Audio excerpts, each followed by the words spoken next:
The Meg, aka Megalodon, roamed the oceans long after dinosaurs were wiped out by the Great Meteorite. It was one of the largest and most dangerous hunters that have ever lived on Earth, as well as the biggest shark.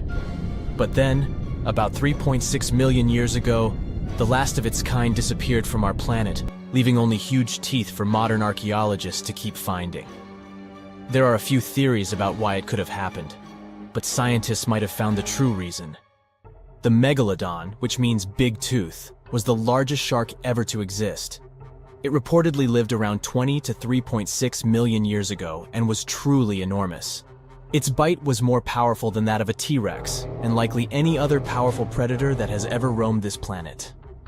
It's probably not surprising since this marine creature had extremely strong jaws that could span from 9 to 10 feet wide. That's enough to swallow two grown-up people side by side. The jaws were also lined with 276 teeth, and they reached 7 inches in length. That's as long as a small hedgehog. Once these teeth got worn down, the shark got rid of them and grew new ones. Such large sedated teeth helped the Meg to eat meat easily. The shark itself could grow up to 59 feet long. That's twice the length of a London double-decker bus. The animal was also pretty heavy. While a fully grown T-Rex weighed about 8 tons, the weight of a large megalodon could be more than 30 tons. With no competitors, the enormous shark was the real king of the oceans. It hunted other sharks, large fish, and even whales. Then why did such a magnificent creature disappear from the face of the earth? The previous theories mentioned the great white shark. The megalodon is usually described as some gigantic version of this marine animal. And this is a common mistake made because most people think these creatures were related. But in reality, the Meg looked more like a modern bull shark. Its snout was snout, its lower jaw was rather flat, and long and massive pectoral fins supported the animal's weight. But what's more important, the ancestors of today's great whites existed at the same time as the megalodon. Now, with great size comes great clumsiness.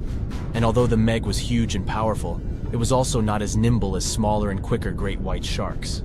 Great whites could have rivaled a megalodon for food, and were often more successful hunters thanks to their agility. They couldn't fight the Meg openly, but were fast enough to steal its food. So according to this theory, the only food left for the megalodon were whales and equally big marine animals. Grown-up Megs could easily catch such beasts, but their offspring were much smaller and more vulnerable than their parents. Could smaller sharks have used this to their advantage? Maybe while megasharks were still little, they became a meal for great whites, as well as bull and tiger sharks. Even at those times, a great white shark could reach the length of 20 feet, while a megalodon kid was definitely smaller. But even if there had been no open confrontation between young megalodons and smaller grown-up sharks, Meg kids wouldn't have been able to find food for themselves to grow to adulthood. The reason is the same. The population of other sharks was growing, and they were rivaling each other and the Meg for convenient food. The more great whites and other sharks appeared in the oceans, the less food remained for young monster sharks. Eventually, they probably starved. But it's just one of the theories that try to explain why the Meg went extinct, and here's another one. A new study has shown that the Meg was most likely a warm-blooded predator able to regulate its body temperature, and that might have been the reason why this species disappeared with time. Scientists analyzed isotopes of the tooth enamel of the megalodon and concluded that the animal could easily maintain a body temperature that was around 13 degrees F warmer than the temperature of the surrounding water. Such a temperature difference is much greater than what other sharks living at the same time as the Meg had, and it's large enough for the ancient predator to be classified as warm-blooded. These days, most fish are cold-blooded. Their body temperature is the same as the surrounding water, but some sharks, like mackerel sharks, keep the temperature of all parts of their bodies a bit warmer than the surrounding water.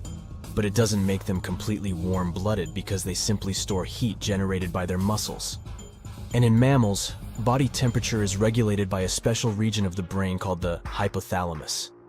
Anyway, the Meg's warmer body allowed the animal to move faster, deal with cold water better, and spread out all over the world. But eventually, it might have led to a disaster.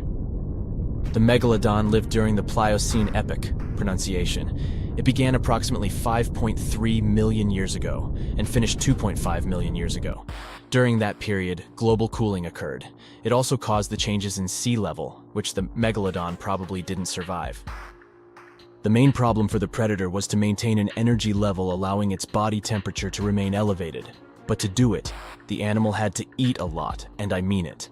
But it was a challenging task in a time of changing marine ecosystems and while competing with newcomers, such as the great white shark.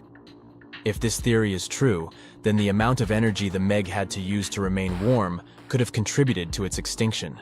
This new information is very important to us. It shows that many marine predators in modern oceans might be experiencing the effects of ongoing climate change too. By the way, have you heard that there have been several cases when people were sure they had seen the Meg? Or at least some similar extremely large monsters.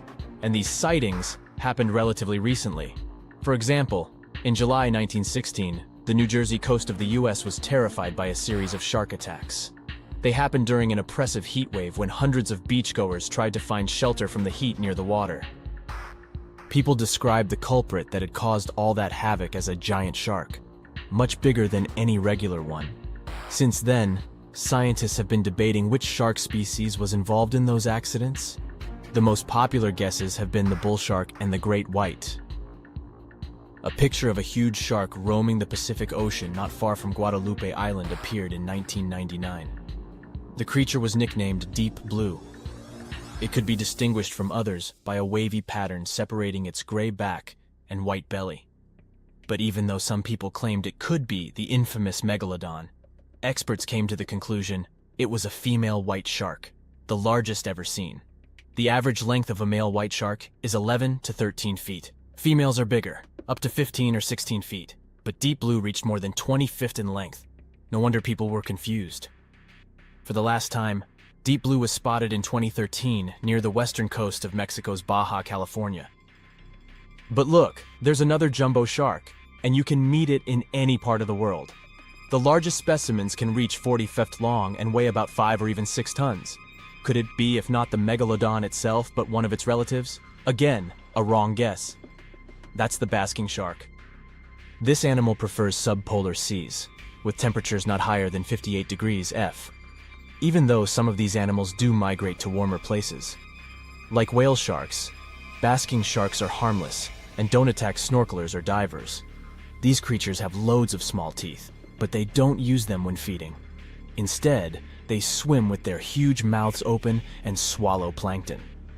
A grown-up basking shark can filter nearly 2,000 tons of water per hour.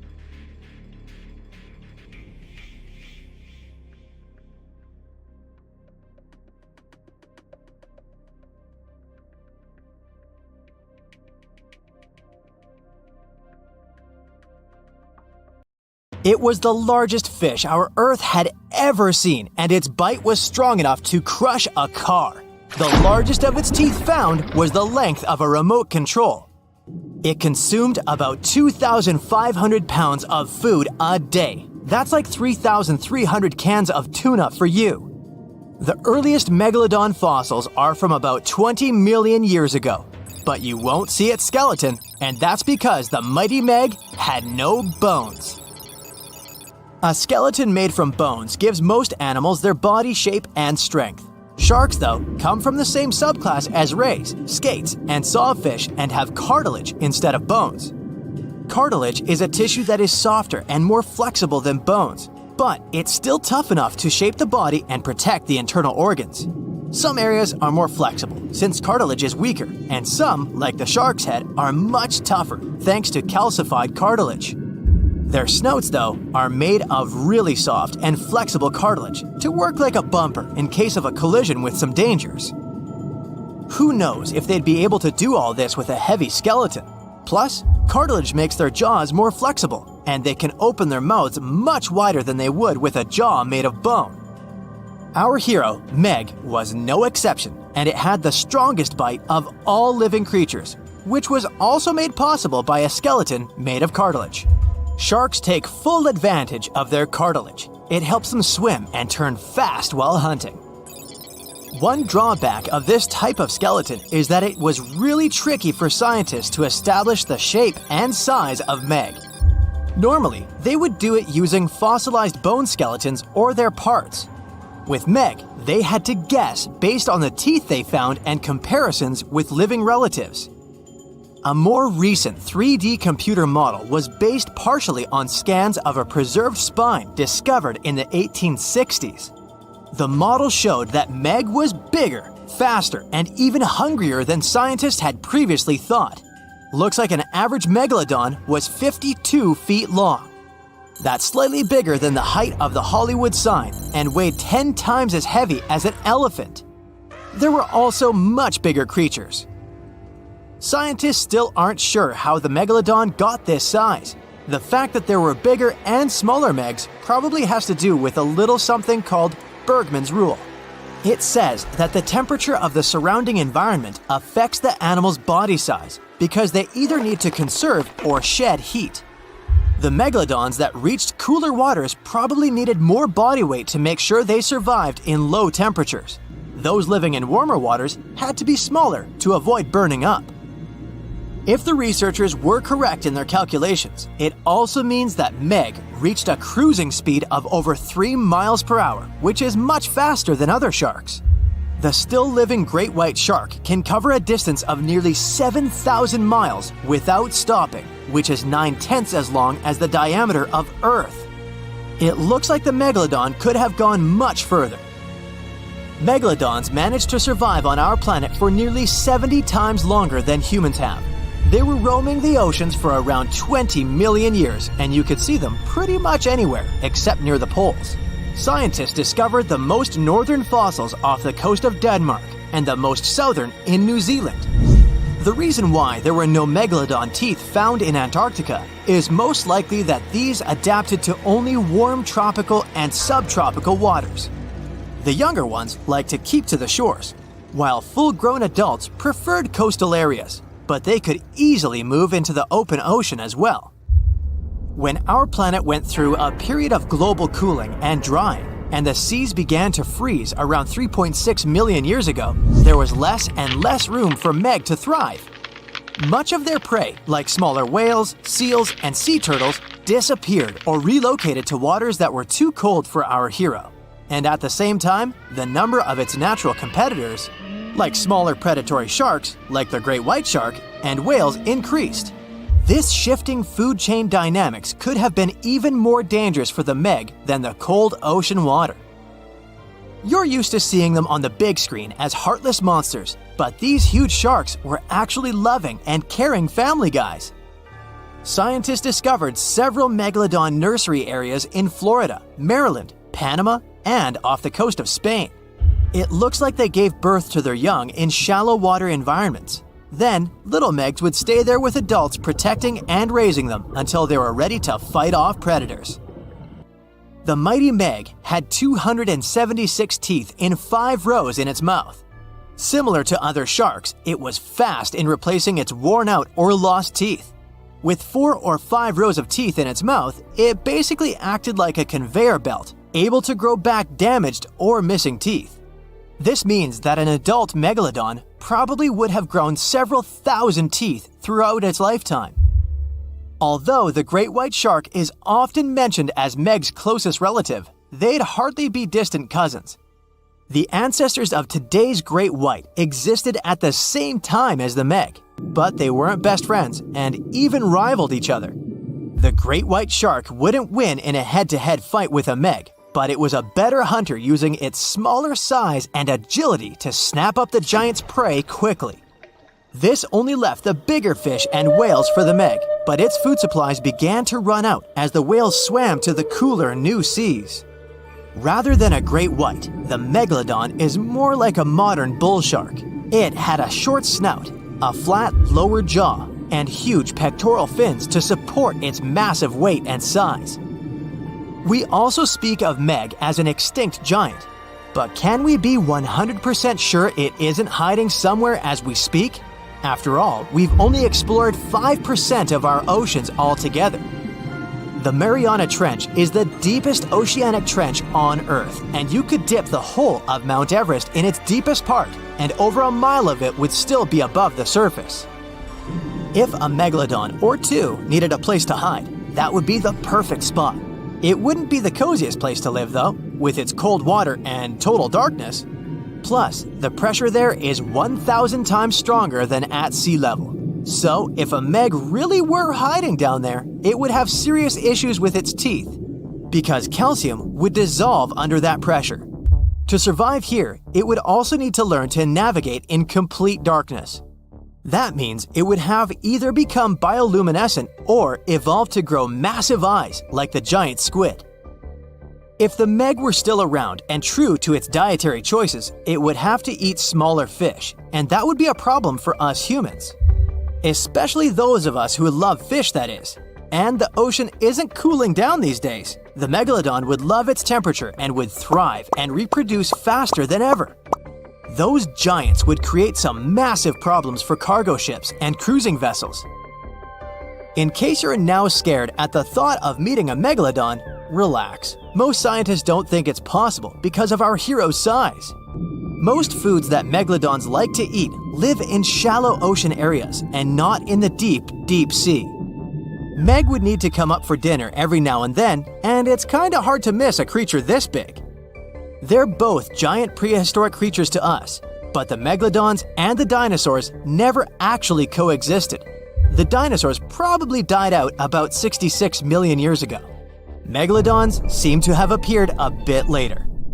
The giant shark that terrorized the oceans some 20 million years ago.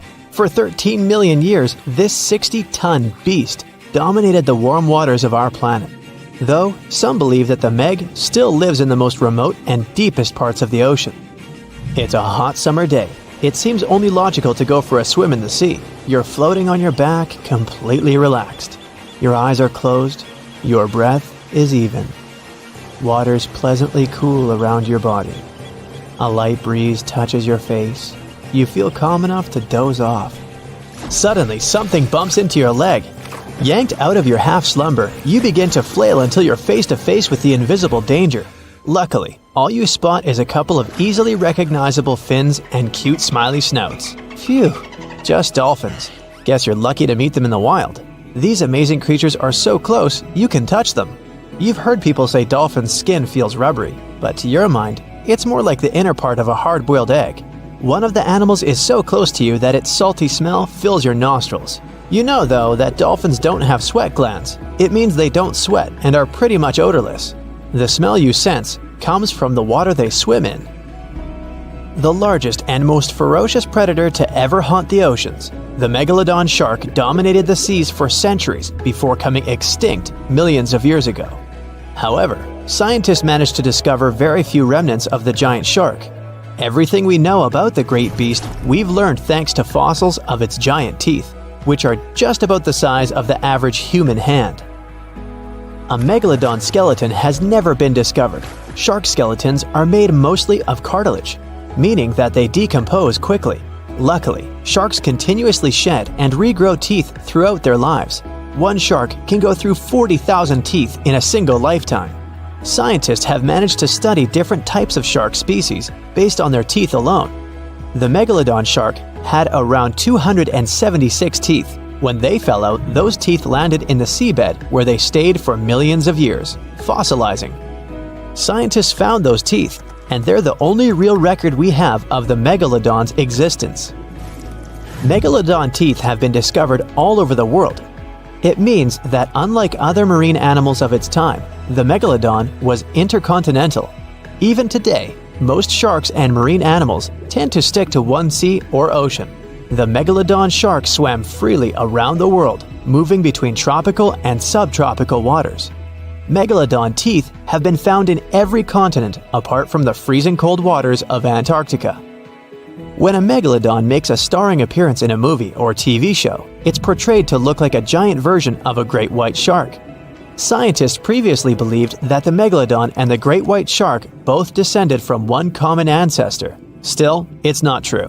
In fact, it's more likely that the megalodon was the arch-enemy of the great white shark's ancestor, the broad-toothed mako shark.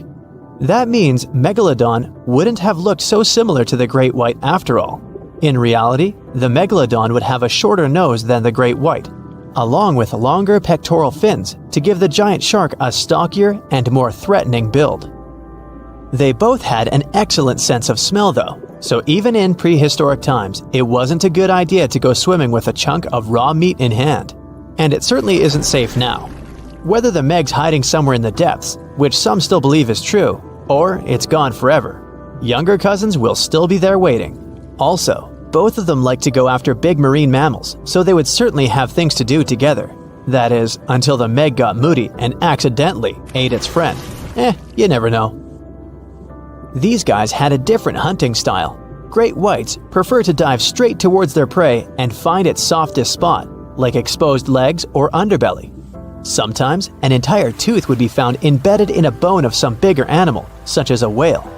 Without the main parts they use for swimming, poor sea animals were then helpless and unable to escape.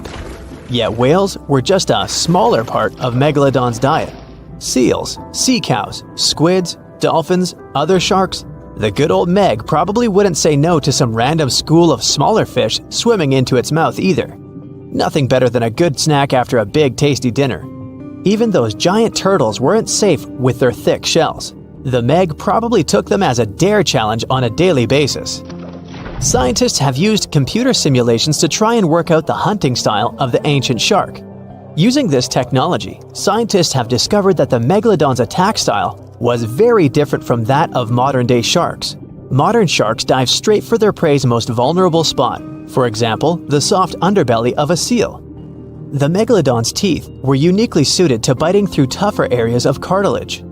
So, evidence suggests that a Megalodon would first chew the tougher fins of their prey, rendering them unable to swim away before launching into their final attack. Some people believe that the Megalodon is still alive today, lurking at the depths of the ocean's waters. But it's unlikely to be true. Megalodons are a warm water species, which means they would be unable to survive in the cold waters of the deep ocean. Most of the Megalodon's potential prey live in shallower waters, meaning there would be very little for the Megalodon to eat at deep sea level. Simply put, if there was an animal as big as the Megalodon still living today, we would have spotted it by now. It is unlikely that you'll run into a Meg though. The sharks, like us, preferred warm coastal waters. Deep ocean living would be too cold for the beasts, and food would be scarce. Their entire bodies would also have to evolve to avoid being squished by the enormous water pressure down there. It's unlikely they're still around, but not impossible. Some good news if you do run into one is that the shark is pretty unlikely to eat you. You are way too small a meal for the Megalodon, even if you have a couple of friends with you. This guy eats whales that are over 50 feet long. If you're having a beach party though, it's a different story. In a beach full of swimmers, the shark very well might creep up, scooping several humans into its giant mouth without even chewing. The fearsome name Megalodon comes from two Greek words, megas, meaning big, and odont, meaning tooth. Combined, they mean big tooth, and it certainly lives up to its name. Just one of its chompers is the same size as a human head. It had 276 humongous teeth in total, across 5 terrifying rows. In all of history, only a couple of saber-toothed cats and the T-Rex had consistently bigger teeth. Now that's a showdown I'd like to watch. The Megalodon vanished millions of years ago, leaving only huge teeth to be found by modern archaeologists. They literally disappeared with very few traces left. Scientists believe that over time, deep sea levels dropped and the ocean's temperature went down rapidly. Over a third of all marine life was wiped out as the oceans cooled and the number of animals at the bottom of the food chain plummeted.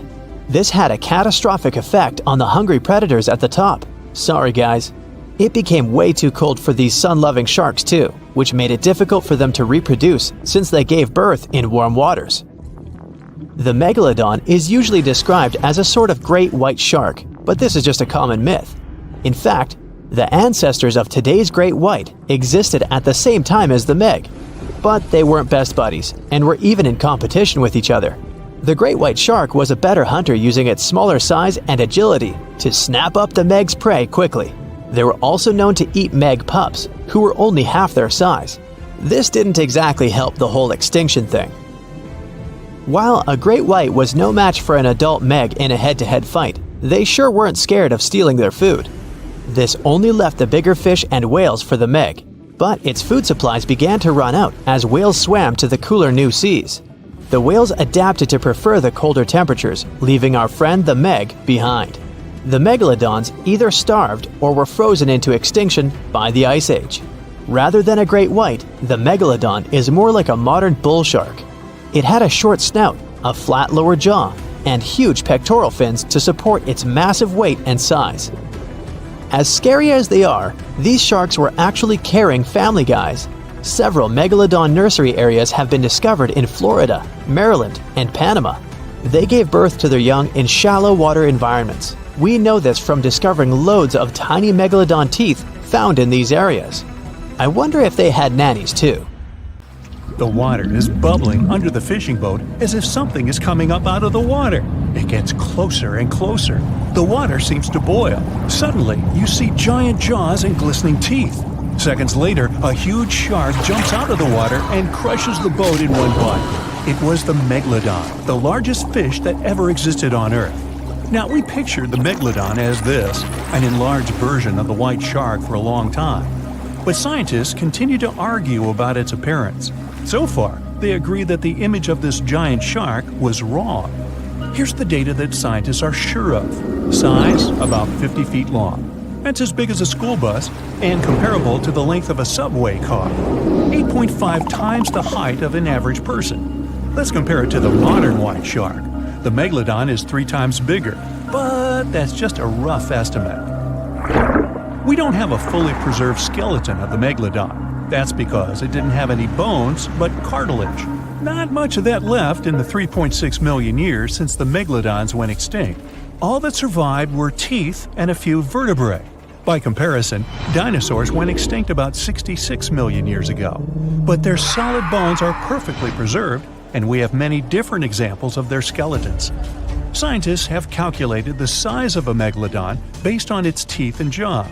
Now, this is one tooth. It's about 7 inches long, bigger than the palm of your hand, and 3 times the size of a modern white shark's teeth.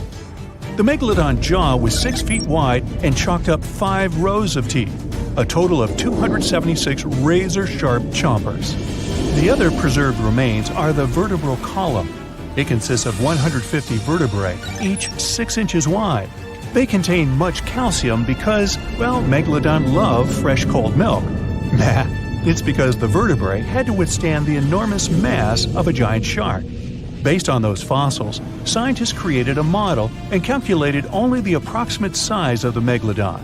But it could hardly have been any bigger. It's all about breathing. The bigger the fish, the more oxygen it needs, which means a larger gill area. That's the organ that filters the water and collects oxygen. If the megalodon were any larger, it would have trouble breathing. So, scientists believe that 50 feet is the maximum size of an individual. On average, they were a few feet smaller. Whew. Now, let's talk weight. On average, one megalodon weighed about 30 to 35 tons. By comparison, a white shark weighs 1 ton, which is 30 times less. Hey, trust me. A school bus is 4 times lighter at 7.5 tons. The weight of a megalodon can be compared to an empty Boeing 737. But the modern blue whale beats the megalodon in size and weight. 98 feet long versus 50, almost twice as long. Blue whale's weight is about 180 tons. That's like 6 megalodons or 6 passenger planes, or like 33 adult elephants. Hey, don't you love the comparisons? Now, about the appearance of the megalodon. Scientists believe it didn't look like a white shark. The megalodon belongs to a different fish family and most likely looked like a giant sand tiger shark. Flattened snout, small eyes. Its dorsal fin is moved backwards. The sand shark has 2 dorsal fins about the same size. The coloration is light brown with a white belly and may have had brown-red spots like a sand shark all over its body. We used to think of the megalodon as something scary from the first finds of its fossils. That was back in the Renaissance era. People found some teeth in the rocks. At first, these teeth were thought to be the tongues of dragons or snakes. And here's the first drawing of what the owner of these teeth supposedly looked like. A massive snout with a scary nose and a bunch of razor-sharp teeth. We also have the evidence that megalodons were brutal hunters, kings of the food chain. The first combat tool in their arsenal was the battering ram. The megalodon was a slow swimmer, though.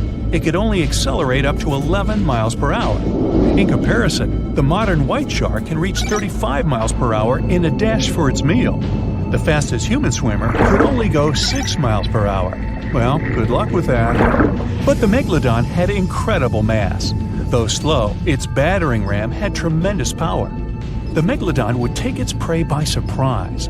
It had only one chance to hit it. If it missed, it would take too long for a second round. The maneuverability of the Megalodon was comparable to a large truck. But if the ram was successful, the prey was stunned and couldn't move. At this point, the Megalodon aimed at vulnerable spots, like the fins and tail of the prey. Scientists have found many ancient whale remains with Megalodon tooth marks. It turned out that the giant shark knew where its prey's vital organs were located and could strike at them. When the prey was immobilized, the Megalodon bared its teeth. An adult person could easily fit into its open jaw at full height, and according to various estimates, the bite force of the Megalodon was almost 11 tons. Now imagine the weight of 3 SUVs concentrated at the tip of a sharp tooth. That's 9 times the power of the largest white shark bite, and 6 times the power of the modern record holder for biting, the saltwater crocodile. Here, look at a map of where the remains of the Megalodon were found. South and North America, Europe, Asia, Australia. It was the master of all seas and was comfortable anywhere on our planet. We've even found some remains of the giant shark in freshwater sediments. Perhaps it wasn't afraid to enter rivers to hunt. Now, other scientists say that maybe the Megalodon wasn't even a predator, all because of its size. It couldn't swim fast. It couldn't even make short dashes like the white shark. If prey tried to escape, the Megalodon didn't rush into pursuit because it could never catch up with it. Another problem is the skeleton of the Megalodon. The cartilage is weaker than the bones, so the musculature of the giant shark was not as massive and robust in the first place.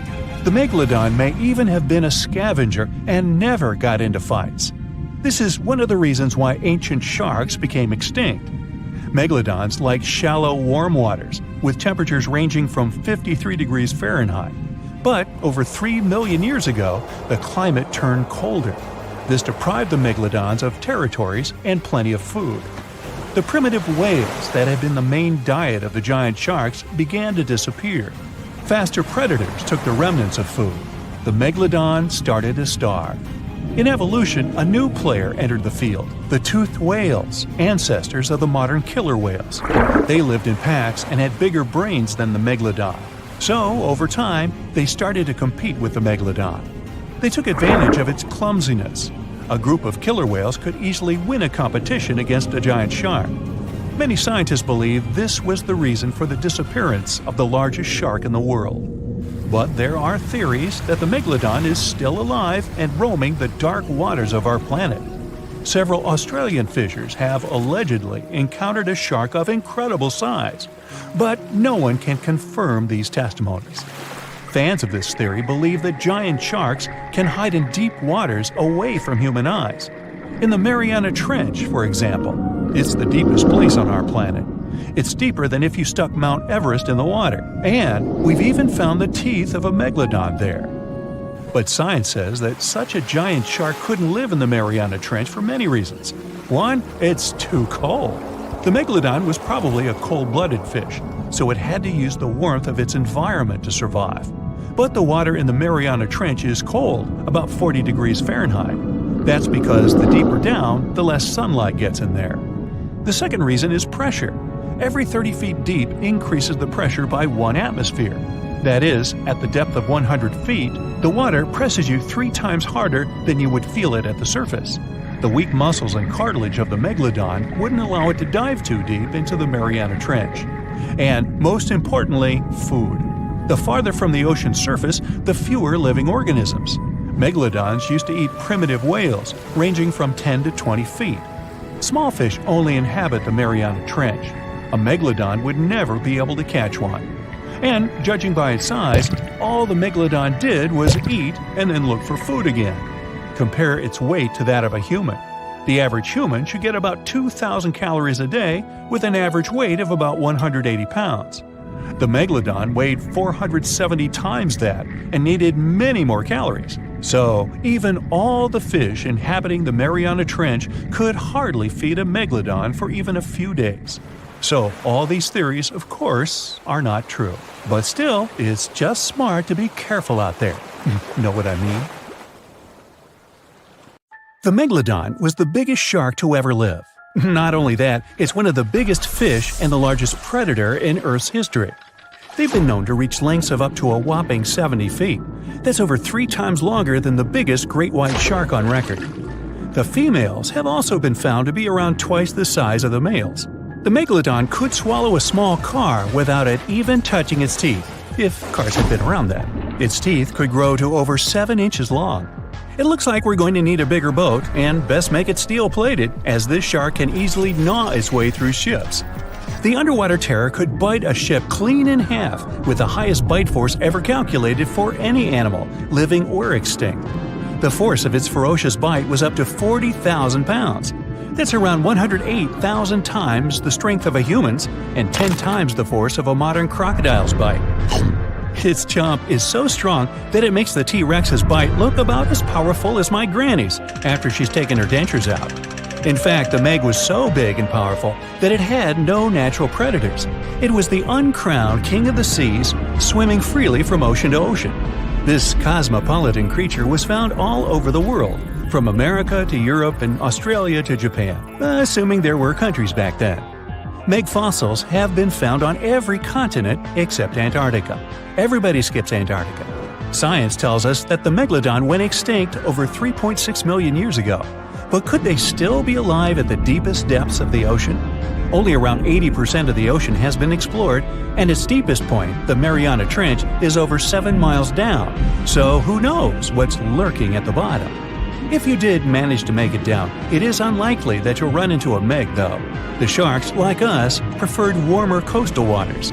Deep ocean living would be too cold for the beasts, and food would be scarce.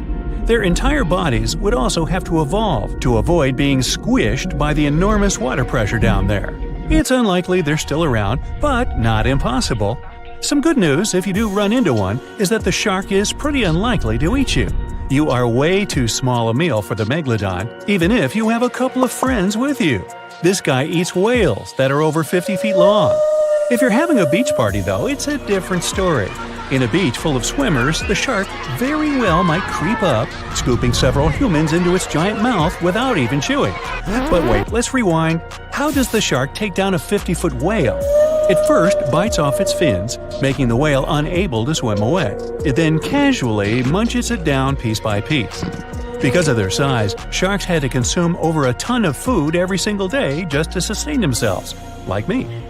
All that food made the Megalodon extremely heavy. They range from anywhere between 50 to over 100 tons.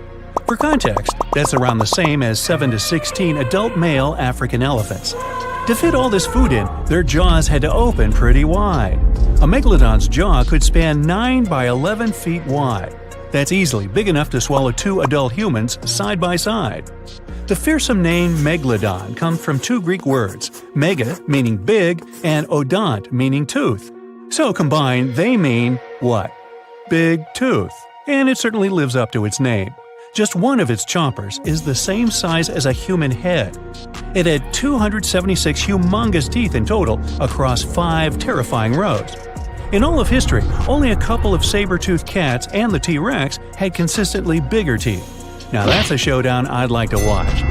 The Megalodon vanished millions of years ago, leaving only huge teeth to be found by modern archaeologists. They literally disappeared with very few traces left. Scientists believe that over time, sea levels dropped and the ocean temperatures went down rapidly.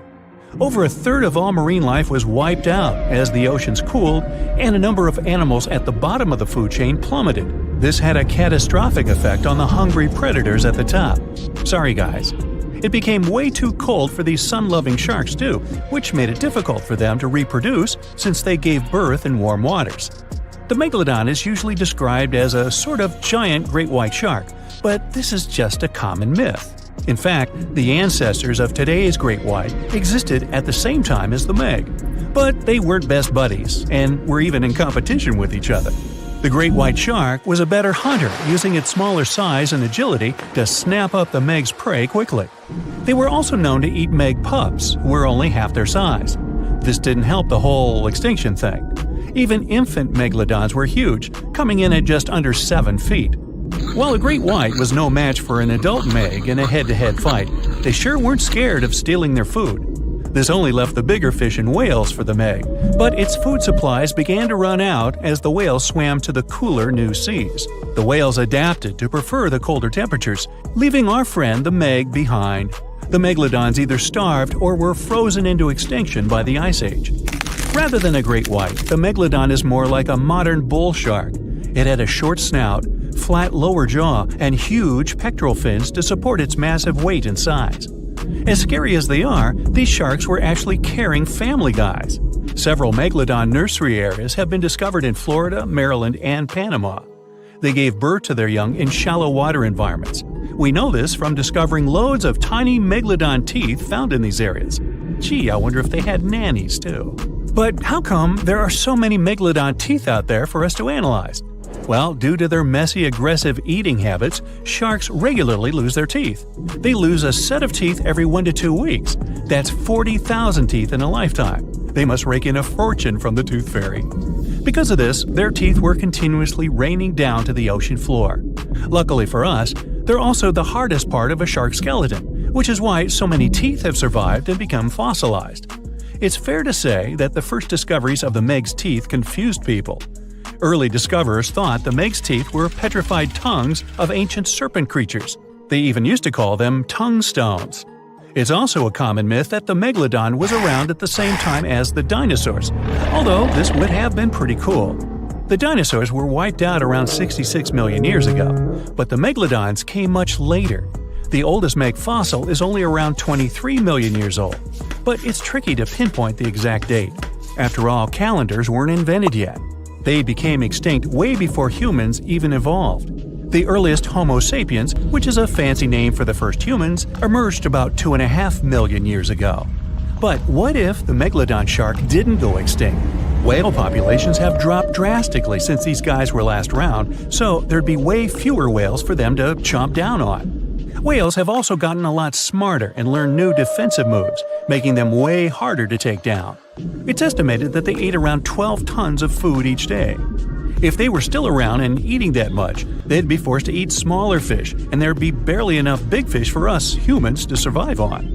The naughty megalodons would also be able to track fishing boats and steal the fish that they worked hard to collect. It's safe to say we'd see a lot less fish in the aisles of your neighborhood supermarket. As our ocean temperatures are heating up again, the sharks would also thrive and reproduce faster than ever. There'd be more and more of these giant eating machines in the water, reducing our fish supply even more. It would also cause massive problems for cargo ships and cruising vessels. Imagine coming into contact with one of these bad boys while you're sunbathing on the deck. Even beachgoers would be hard hit. Megalodons give birth in shallow waters, so many of our favorite beaches would quickly become dangerous shark nursing grounds. Hey, where did that beach volleyball game go? They were playing just a moment ago. The megalodon shark roamed the oceans, scaring and chewing everything to pieces long after the dinosaurs were wiped out by the great meteorite. We know that it was the largest and most dangerous hunter that ever lived, as well as the biggest shark. It was the king of all seas, swimming freely between most parts of the ocean. But then, about 2.5 million years ago, the last of its kind disappeared from Earth forever, leaving only huge teeth to be found by modern archaeologists. And it could be because of the great white sharks. The megalodon is usually described as a sort of gigantic version of this marine animal. This is a common misconception people make because these creatures were thought to be related. In fact, the meg looked more like a modern bull shark. It had a short snout, a flat lower jaw, and long and massive pectoral fins that supported its weight. And what's more important, the ancestors of today's great whites existed at the same time as the megalodon. But with great size comes great clumsiness. Although the meg was huge and powerful, it was also not as nimble as the smaller and quicker great white sharks. Researchers believe that great whites actually rivaled with the megalodon for food and were often more successful hunters thanks to their agility. They couldn't fight the meg openly, but were fast enough to steal its food. So, The only food left for the megalodon were whales and equally big marine animals. Adult megs could easily catch such beasts, but their offspring were much smaller and more vulnerable than their parents. Scientists believe other sharks could have used this to their advantage. While the megalodon was still little, it often became a meal for great whites, bull, and tiger sharks. Even then, a great white shark could be almost 20 feet long, while a megalodon pup was typically twice as small. A pretty easy meal for a great white. But even if there had been no open confrontation between young megalodons and smaller adult sharks, meg pups wouldn't have been able to find food for themselves to grow to adulthood. The population of other sharks was growing, and they were rivaling with each other and the megs for food. The more great whites and other sharks there were, the less food remained for the young monster sharks. Eventually, they would have simply starved. As if this wasn't enough for the megalodon to cease to exist, their favorite big munch, the whales, began to adapt to changing conditions on Earth. The meg was a warmth-loving shark, and it was abundant in tropical and subtropical waters. When they first evolved, about 20 million years ago, the climate on the planet was much milder. Both land and seas were generally warmer, and so the meg could swim and eat wherever it pleased. As years went by, the climate went on changing though. It became extremely cold closer to the poles, and lots of marine animals and fish had to adapt to this temperature shift. But the megalodon didn't cope as well. It still loved warm waters, so it stayed where it felt comfortable, even if that area was shrinking. What it didn't realize was that whales were among those who became okay with the cold. The big marine mammals went further north, and Meg was left without a supper. Dwarf lantern shark. Sounds kind of like a superhero, huh? This is the smallest shark in the world. It's only the size of your palm, and it can glow in the dark. Well, that's a superpower. Blue-ringed octopus. The most beautiful octopus in the world. But the bright colors of animals usually indicate they're venomous. An antidote to its venom is yet to be found, although this little guy is the size of a TV remote. Sarcastic fringehead.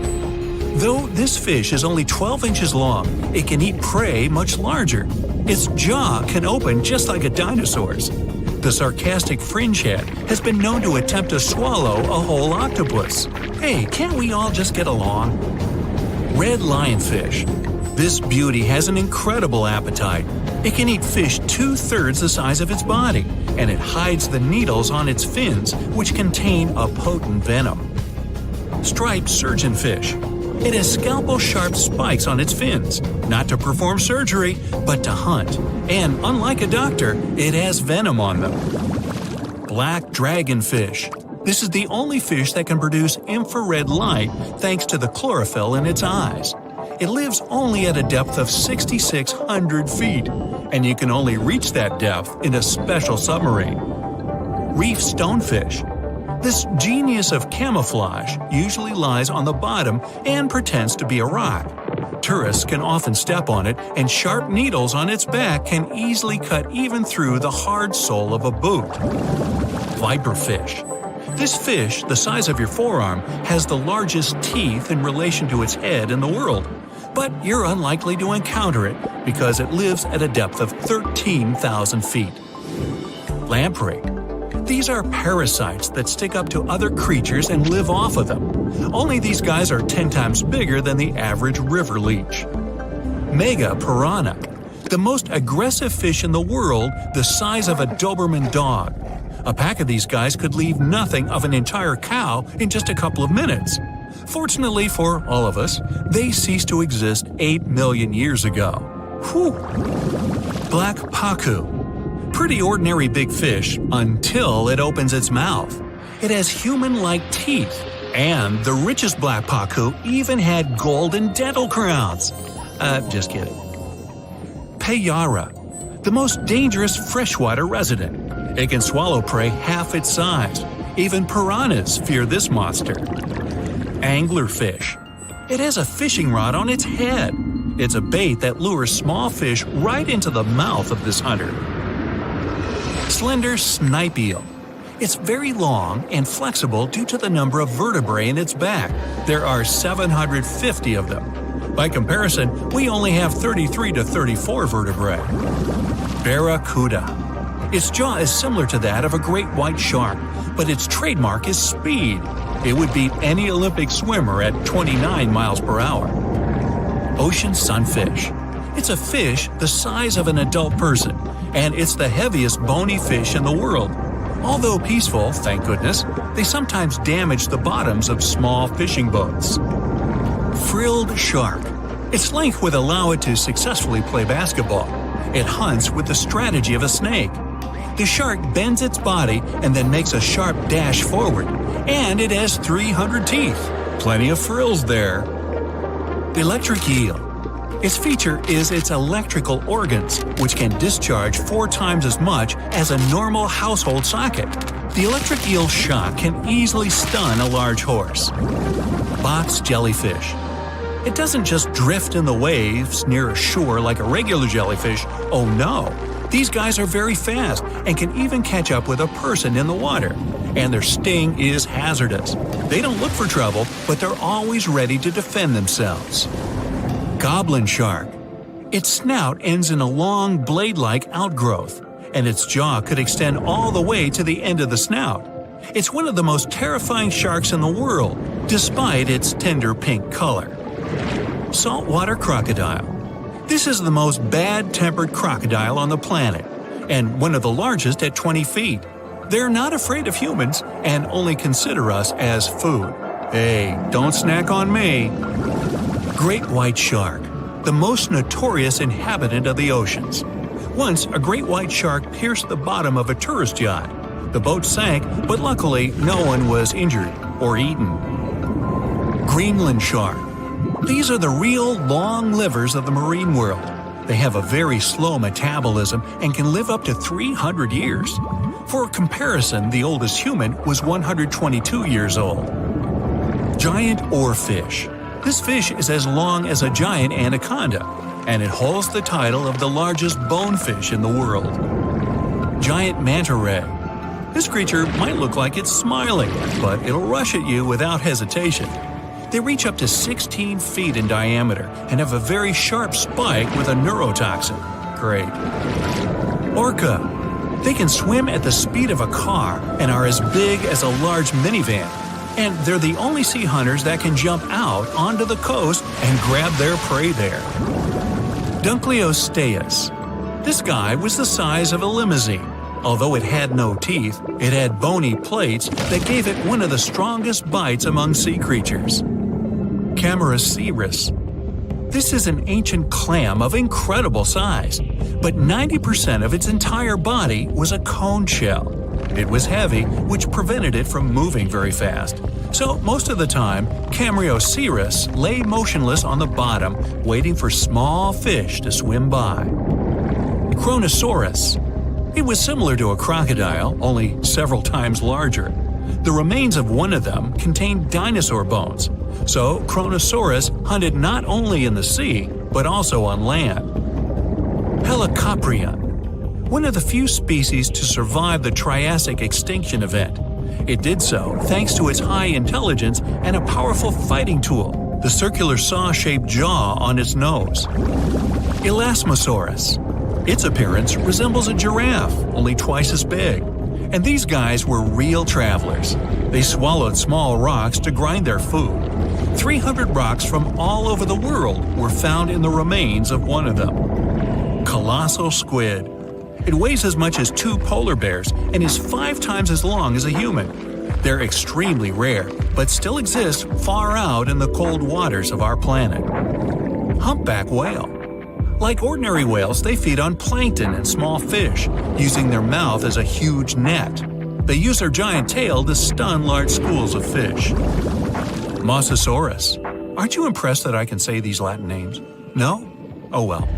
The Mosasaurus were as big as a subway car and were the kings of the seas 66 million years ago. Their jaw and skull were snake-like, and they could swallow their prey whole.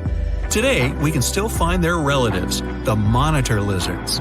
They monitor where you go. Not really. Melville's Leviathan. Now this guy had the biggest teeth ever known.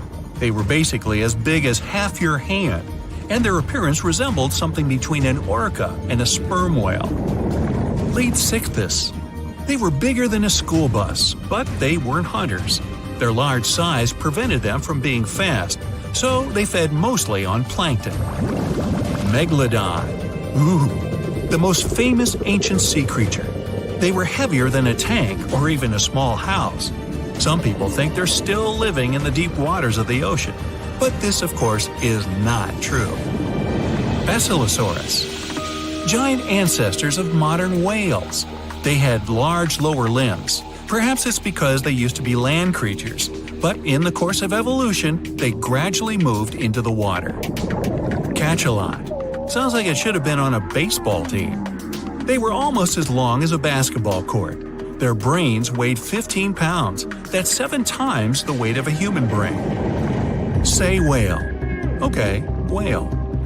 Actually, it's its name, not a command. One of the best swimmers of all whales.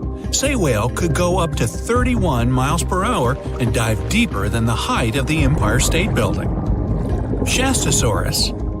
Though only bones remain of this monster, calculations say it was as long as a tennis court or as a truck and trailer. Blue whale.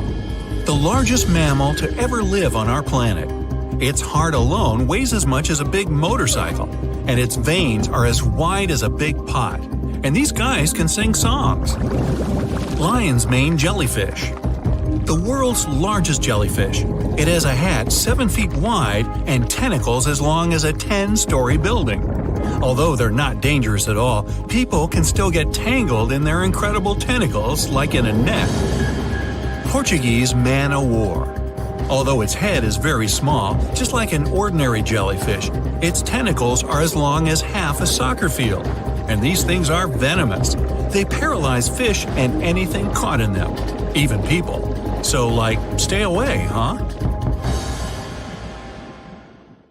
Well, hey there. We dive back in time and into the oceans over 500 million years ago. Just, because we can.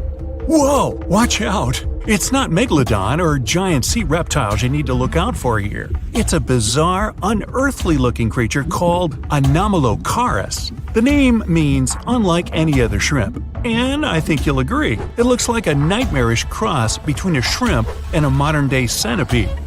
2 tentacles protruding from its face, each lined with razor-sharp teeth.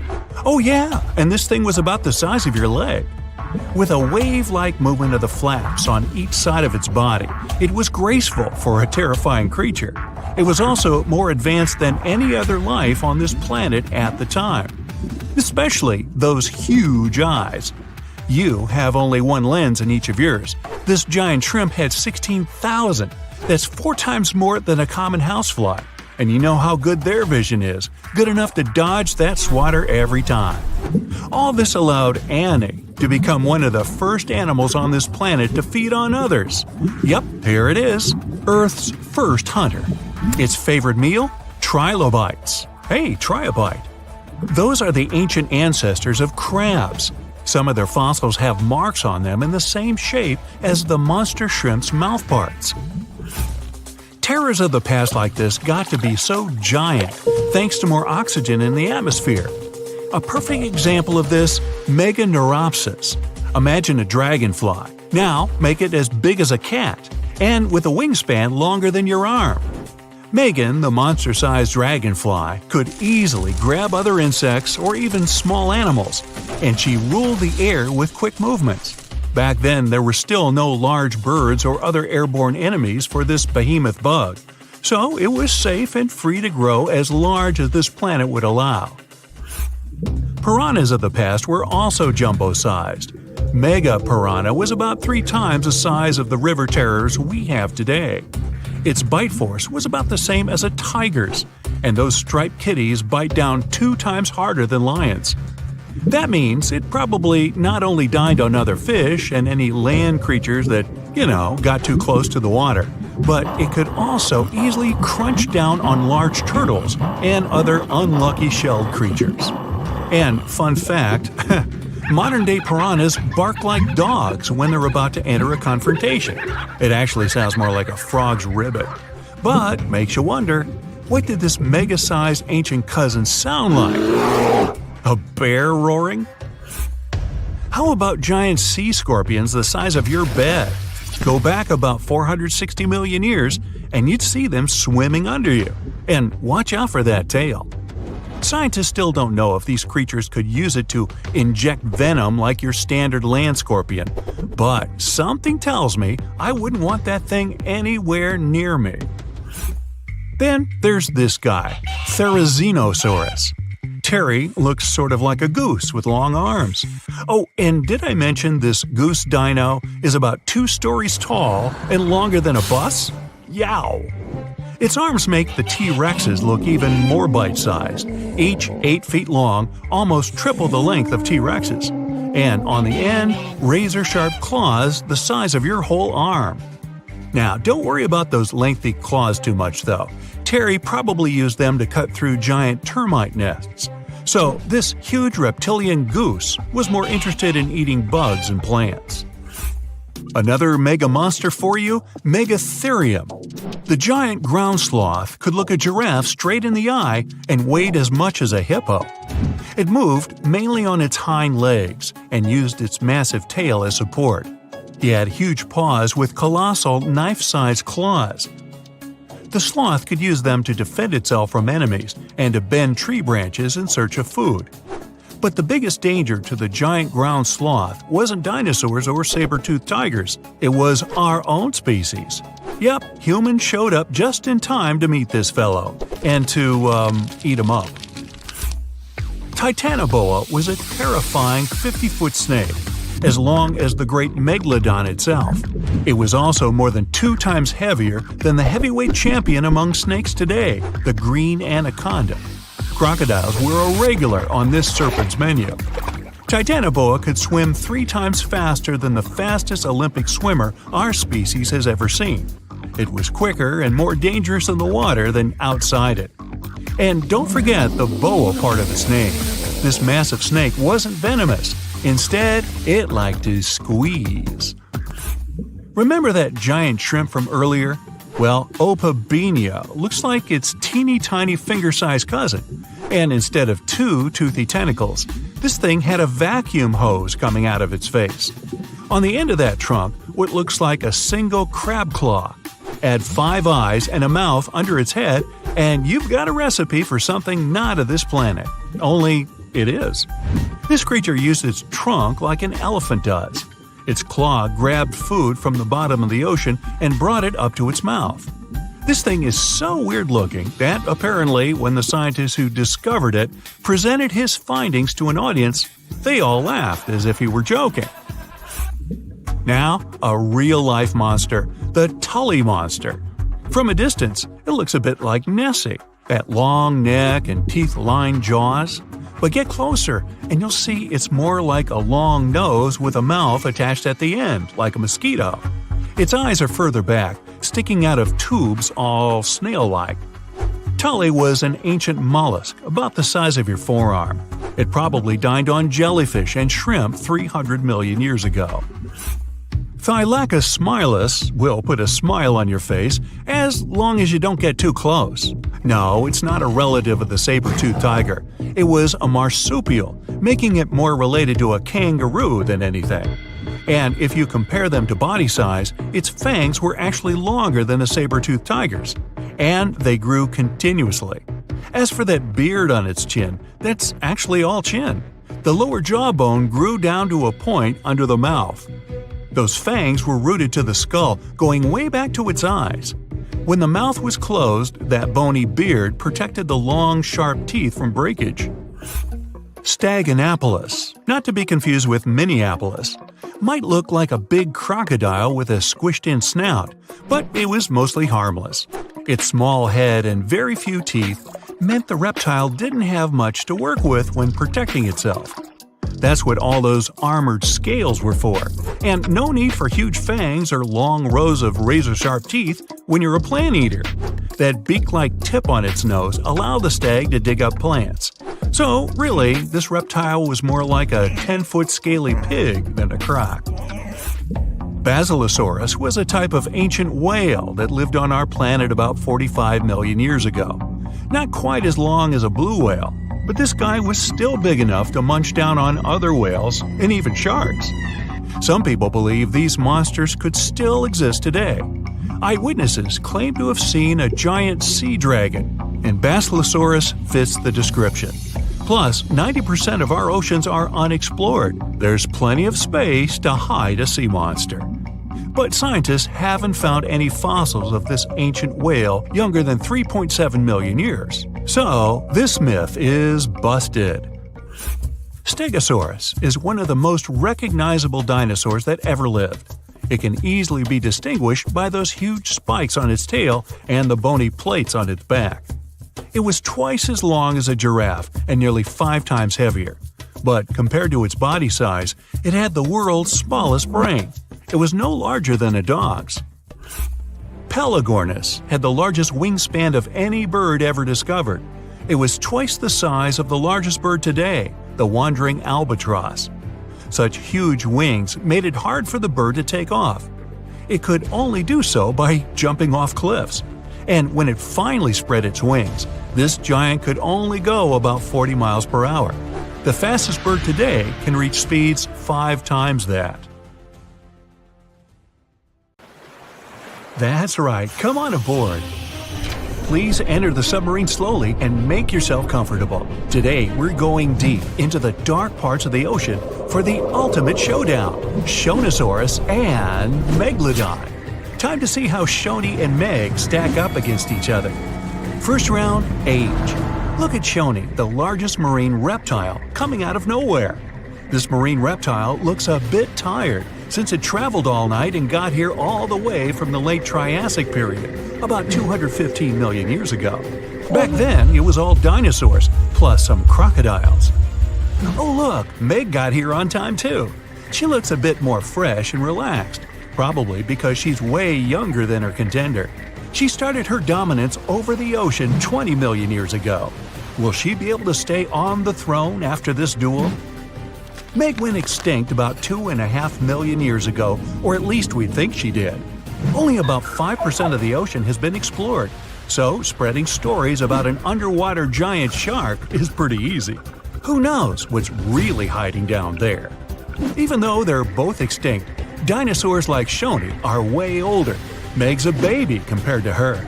Sorry, Meg, 1 point goes to your older challenger. I bet Shoni's got some awesome stories to tell. Next round, length. Good old Meg. She's the largest shark that ever lived on our planet, around 60 feet long. There aren't any full fossils of her to get a really accurate measurement. Scientists that study modern sharks can guess her length by her epic tooth size. Shoni was a little bit shorter, around 50 feet. She kind of looks like a bigger, bonier version of a dolphin. Dolphins can grow up to 13 feet long. Even the biggest dolphin, the orca, looks tiny. It's only 30 feet long. 1 point goes to Meg for being huge. And we're tied up at 1 apiece. Round 3, teeth. Meg was one of the greatest threats in the ocean with teeth similar to those of a modern white shark. Scary, symmetrical, triangular, insanely sharp, and up to 7 inches long. Meg had around 276 teeth in 5 rows. That sounds super scary, but some modern sharks have over 300 teeth.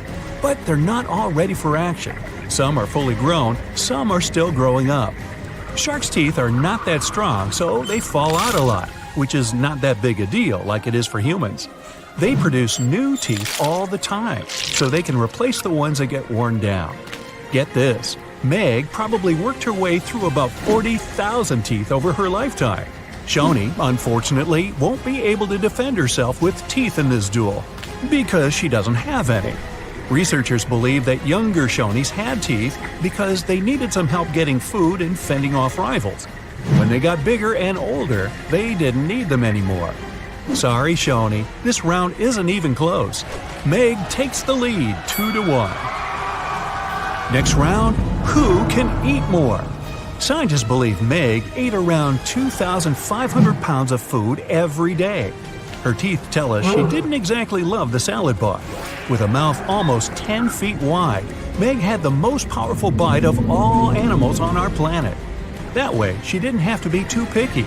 She could munch on bigger ocean animals like whales, giant turtles, seals, or any other marine mammal that got, too close. No wonder she weighed about 140,000 pounds. Because of her lack of teeth, Shoni preferred animals with softer bodies, like smaller fish, squids, that sort of stuff. We don't really know how much she ate every day, but with an approximate weight of around 60,000 pounds, she's heavier than 2 sperm whales or 3 elephants, but still peanuts compared to the mighty Meg. Good for you, Shoni. Keep up the good work with all that soft food. But unfortunately, Meg's eating up the points in this competition, 3-1. You don't really want to mess with someone who can eat a whole whale for breakfast. Round 5. Looks. Scientists have reconstructed Meg to look like a bigger, just a little more dangerous version of a white shark. They were so similar that lots of people thought the white shark was Meg's great-great-great-grandkid. But the truth is that they're not related at all. Meg was the last member of a completely different lineage of sharks. She had a shorter nose and a flatter jaw that almost looked like it got squished somehow. Like the blue shark, she had really long pectoral fins to support her size and weight. Shoni looks like a tubby, bit quirky, and way bigger version of a dolphin. She has 4 flippers and a longer skull. And what's interesting is that she doesn't have a dorsal or sail fin. Shoni can't do any of those cool tricks and maneuvers that dolphins do. That part also probably doesn't help when she meets another hungry dinosaur. She can't dodge out of the way so easily.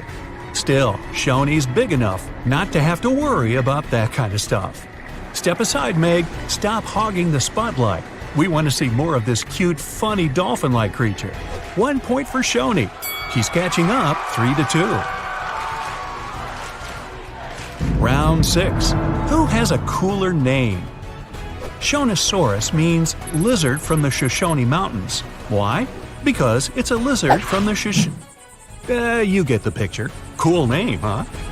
Megalodon, on the other hand, means large tooth. Sorry, Meg, it's 1 point for Griffith. Wait a minute, wrong video. We're all tied up at 3-3. Round 7. Who traveled more? Just like modern sharks, Meg's skeleton isn't made of bone, it's made out of cartilage. That's the stuff your ear and nose are made out of. So no matter how much you look for them, you're never going to find any of Meg's bones. Her only fossils are actually teeth, since they're made of dentin.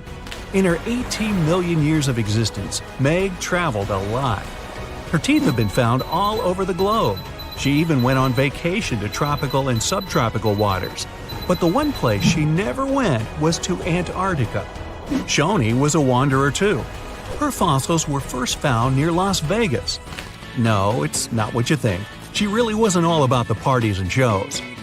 Vegas was all underwater back then.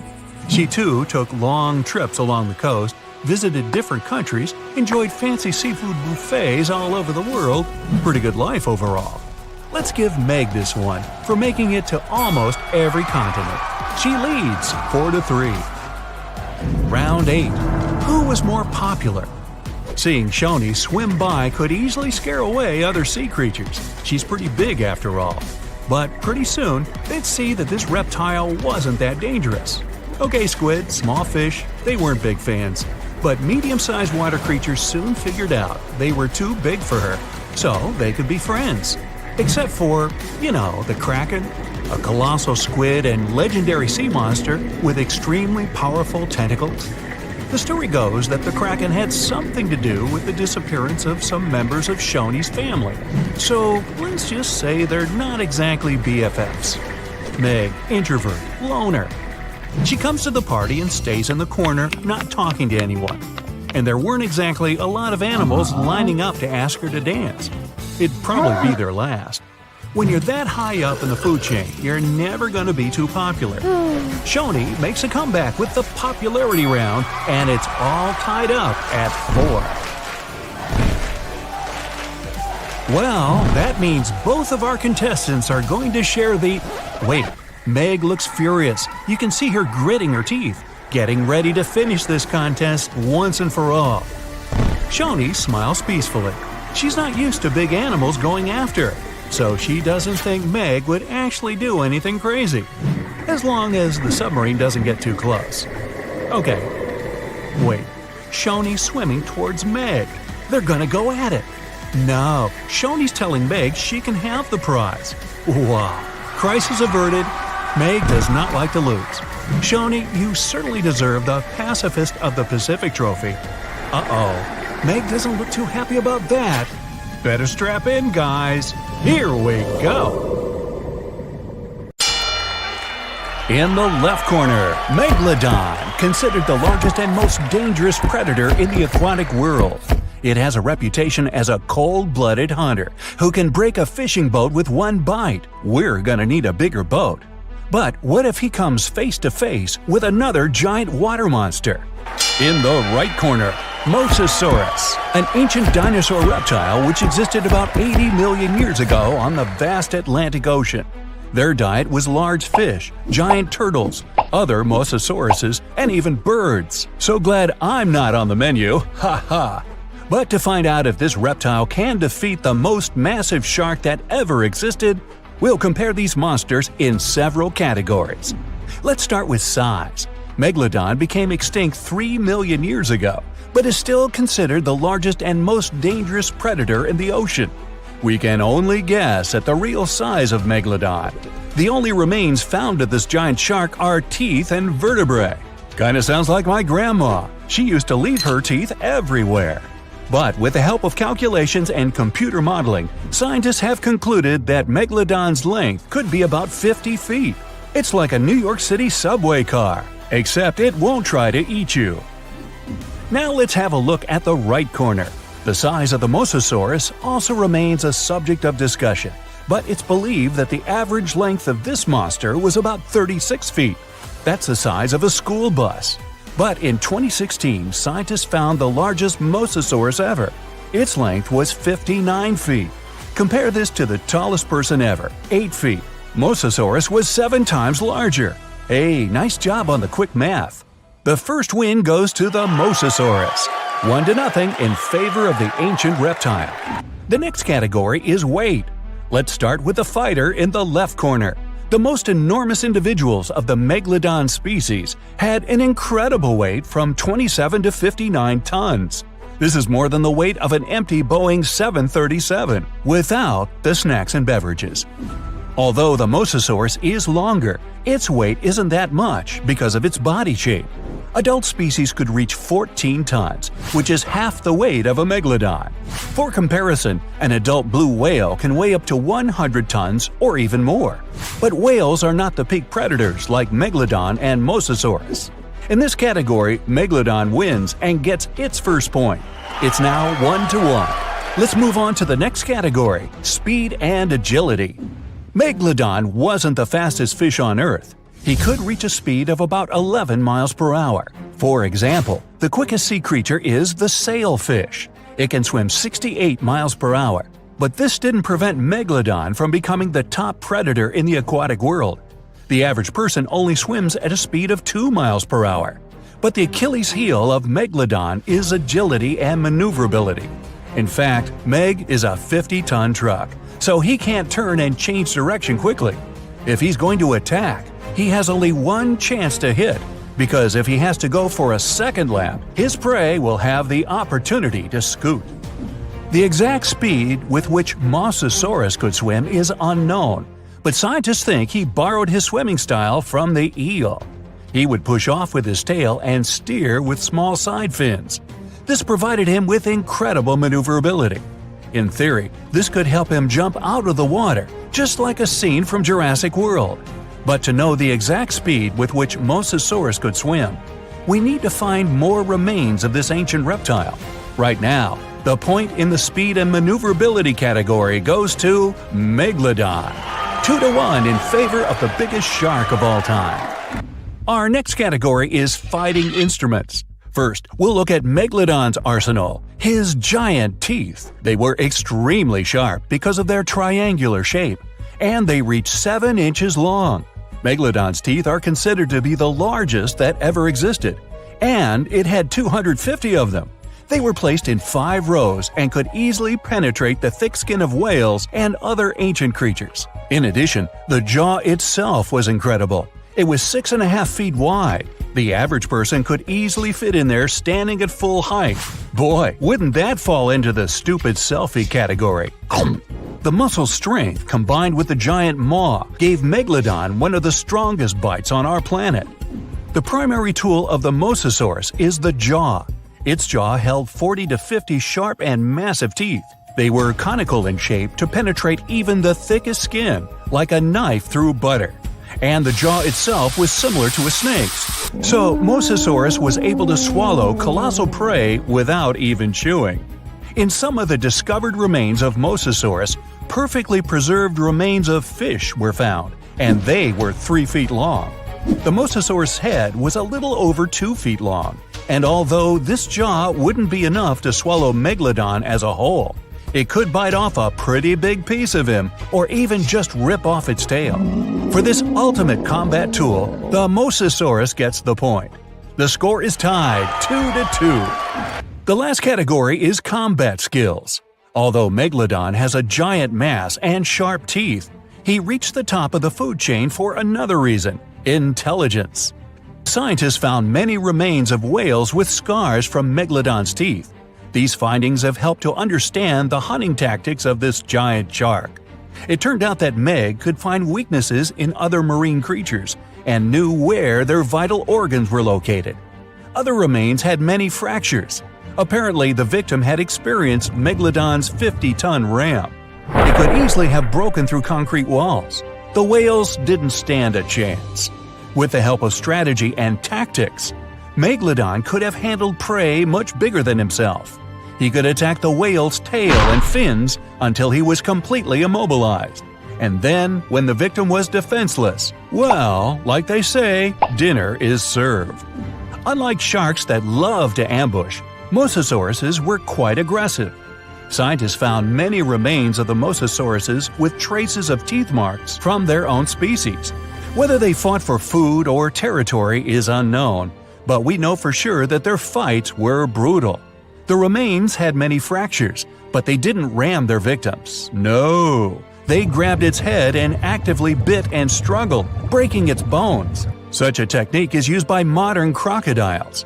Also, the Mosasauruses had excellent vision, which gave them a chance to see the victim from afar and attack unexpectedly. Before we move on to the fight, a bonus round: Audience Sympathy Prize. Megalodon has appeared in many different movies, TV series, and comics, and each of its appearances has inspired fear in the audience. He really has a reputation as an ideal predator, and I would bet my money on him. Mosasaurus, on the other hand, doesn't have many appearances in popular culture, but the scene where he eats a great white shark in one bite surprised spectators around the world. So this dinosaur has the potential to become a star. This, of course, doesn't affect the outcome of the fight. Oh, there's the gong. Now we'll find out who will win this fight. Opponents meet in the waters off the coast of North America. Mosasaurus noticed Megalodon from far away and attacked first. However, his teeth are not big enough, and he barely hurts the Meg. Now, the giant shark is attacking the reptile. Mosasaurus is very agile, and he easily dodges the slow blows of the Megalodon. They break apart. It's time to change tactics, and Megalodon decides to go for a trick. Mosasaurus is a reptile, though a huge one. This means it breathes air and swims underwater only by holding its breath. Meg begins to descend deeper, luring Mosasaurus into a trap. In deep water, the ancient reptile feels uncomfortable and begins to make mistakes. Megalodon attacks fins and tail, depriving the enemy of mobility. Once the Mosasaurus loses its tail, the battle ends. Oops. Megalodon has again proved that he is the king of the seas, and he deservedly stands at the top of the food chain. Tonight, the biggest and fiercest shark in history will face the Blue, a mysterious creature from the ocean depths. The fight takes place far out at sea, so people are not in danger. But if Megalodon loses, the life of all mankind may be at risk. But first, let's get to know our opponents better. Megalodon was an ancient marine predator, a giant shark feared by all aquatic life for millions of years. Megalodon had no competitors in the oceans. It was at the top of the food chain. Current sea inhabitants don't even realize how lucky they are because this monster went extinct about 3 million years ago. Although people can't know for sure if it's really gone. The ocean is only 5% explored. It's possible that somewhere in the depths, Megalodon still terrifies all the fish. And today, the colossal shark will fight against a worthy opponent, the bloop. Technically, that's just the name of the sound that oceanographers recorded in 1997. The creature that made it could be called a sea monster, a kraken, a beast from the deep. No one knows how it looks, but we can guess its size. This ultra-low frequency bloop was so powerful that it could be heard by special sensors 3,000 miles away. If you were in New York, you could listen to the sound from Los Angeles. But the sound was deep underwater, where the audibility is actually much worse.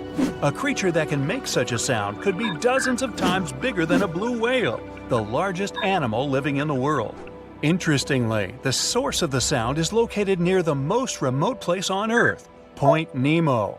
It's located more than 1,000 miles off the coast of the 3 nearest islands. This place is one of the most poorly studied on our planet. Point Nemo is used by many companies as a space garbage dump because of the long distance from land. Every year, satellites fall there. But the worst thing is that the coordinates of the fictional ancient city of R'lyeh are near Point Nemo. That city was described in the books of author H.P. Lovecraft. Among the ruins of R'lyeh, the monster Cthulhu lives. Yeah, it sounds nothing like it looks. Hey, neither do I. Hey Cthulhu, buy a vowel, will ya? Man, it's like a cat walked across the keyboard and there's your name. This is an entirely fictional creature, but many people think it could be the source of the bloop. The chances of the Megalodon winning are small because Cthulhu is a demigod. It has arms and legs, wings, and a head resembling a colossal octopus or clam with dozens of long tentacles. It's impossible to determine Cthulhu's size, but if you believe the records of writers and drawings, its size can reach up to 300 feet in height. The Megalodon is 5 times smaller at about 60 feet, or slightly less than 1 subway car. Ooh, a nice lunch for a monster shark. The shark weighs about 100 tons, like 2 tanks. The weight of Cthulhu is also unknown, but we can say with confidence that it can easily lift 2 tanks with its hands. But Cthulhu can change its size and shape at will. It can be anybody from the size of a human to the extent of a continent. Also, Cthulhu can spawn any number of limbs. But let's not stray too far into fantasy. Otherwise, Megalodon won't stand a chance to win. Let's say Cthulhu has a constant size. So, in size, Megalodon loses to its opponent. Cthulhu is an ancient wise being that is more than 1 million years old. It has secret knowledge and telepathy. Megalodon is primarily an animal that simply follows its instincts. One of the main advantages of any match is intelligence, so Cthulhu wins against the giant shark again. Lovecraft described Cthulhu sleeping for many millennia and waiting to awaken to start an apocalypse. Therefore, all people in the world are interested in a Megalodon victory. To support the shark, people send their ships to help. It's a bit unfair, but even now, Cthulhu wins. The monster can control people telepathically. It gives an order to every sailor's brain, and all the ships sail away from the battlefield. Oh, by the way, do you know what sea monsters prefer for lunch? Fish and ships! An oldie but a goodie. Meanwhile, as Cthulhu is distracted by the ships, Megalodon has a chance. There are 2 things in which the shark is superior to a demigod. The first is speed. Megalodon doesn't swim very fast, about 11 miles per hour. Athletes can run faster, but for giant Cthulhu, this is fast. Megalodon can maneuver around the green monster, and thanks to its smooth skin, slip out of the demigod's clutches.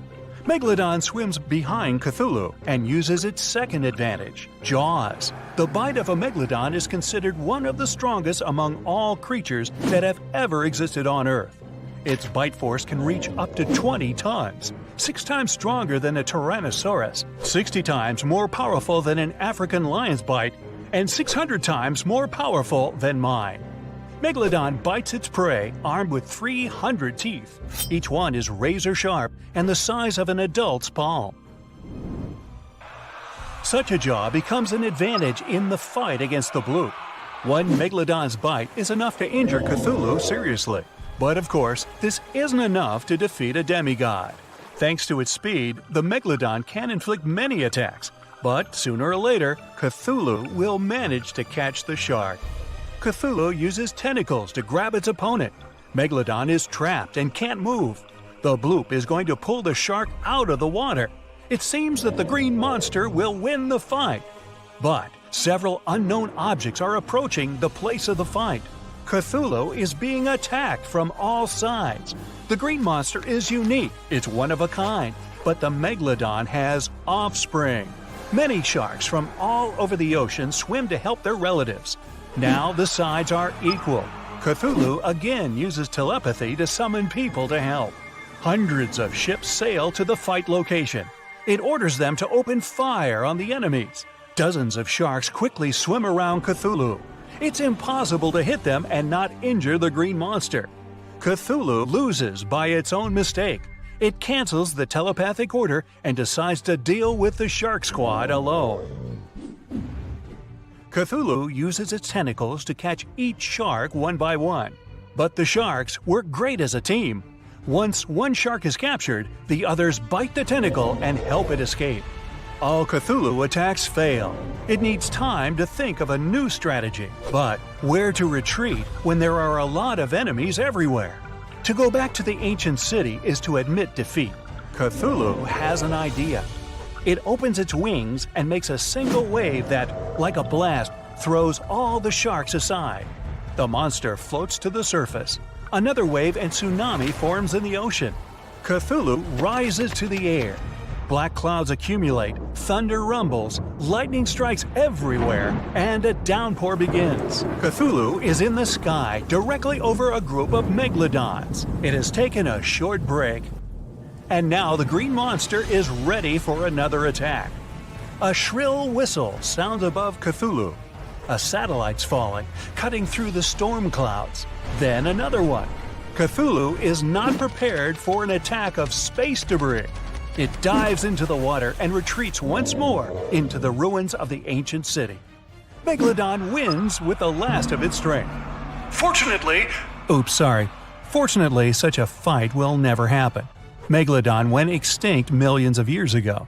There is 1/100% chance that this shark species is still alive. This is excellent news for Megalodon fans, though. You can find a million-year-old tooth of this creature in places all over the world where people gather to hunt this artifact. Professionals and tourists sell found teeth for a lot of money or keep them as a souvenir. As for the bloop, you can play the recording on the internet and learn that this is not Cthulhu or some kind of sea monster. The National Oceanic and Atmospheric Administration, NOAA, confirmed that the bloop is actually the sound of ice. When large icebergs crack and collapse, they generate powerful ultra-low frequency sounds. There are many records of famous ice earthquakes that had similarities to the bloop. Hey there! Grab your popcorn and hot dogs. This is gearing up to be the spectacle of the century. We'll compare ancient water monsters in several categories, then pit them against each other in a duel to see which one's the true queen of the water. The contender on the left needs no introduction. The Alpha, the boss, the legend that lived on our planet 3.6 million years ago. She's still the hero of myths and legends and a nightmare for fishermen around the world. Make some noise for Meg the Megalodon! In the right corner, Sarcosuchus, aka Sarky. She's the ancestor of today's crocodiles and a real grandma compared to Meg. She lived about 120 million years ago and saw the dinosaurs come and go. They were even her breakfast sometimes. She lived in what is now the Sahara, but there was no desert then, and the world looked totally different. Although this crocodile isn't as famous as Meg, she's still not afraid to go up against the giant shark. Round 1. Size. Since the only remains of the megalodon are teeth and vertebrae, her true size remains a mystery. But if we compare her remains to the bodies of modern sharks, we get the incredible size of 50 feet. That's like 1.5 buses. But I bet you wouldn't want to take a ride on that kind of transport. Meg's fin alone is the size of an adult. This ancient monster remains the largest shark that ever existed. The largest white shark ever measured was 17 feet long. That's less than half. Now Sarki's turn. Until recently, we only had the teeth of this ancient crocodile to go on. But then, scientists discovered some new remains, and they were able to figure out just how big she really was. Sarki was as long as a limousine, about 30 feet. The largest crocodile ever measured was a saltwater crocodile, only 20 feet. Sarki's head was 5 feet long. That's almost a whole person.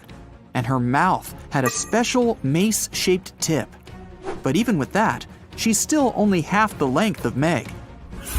So the ancient shark wins this round, and the first point goes to Meg, 1-0.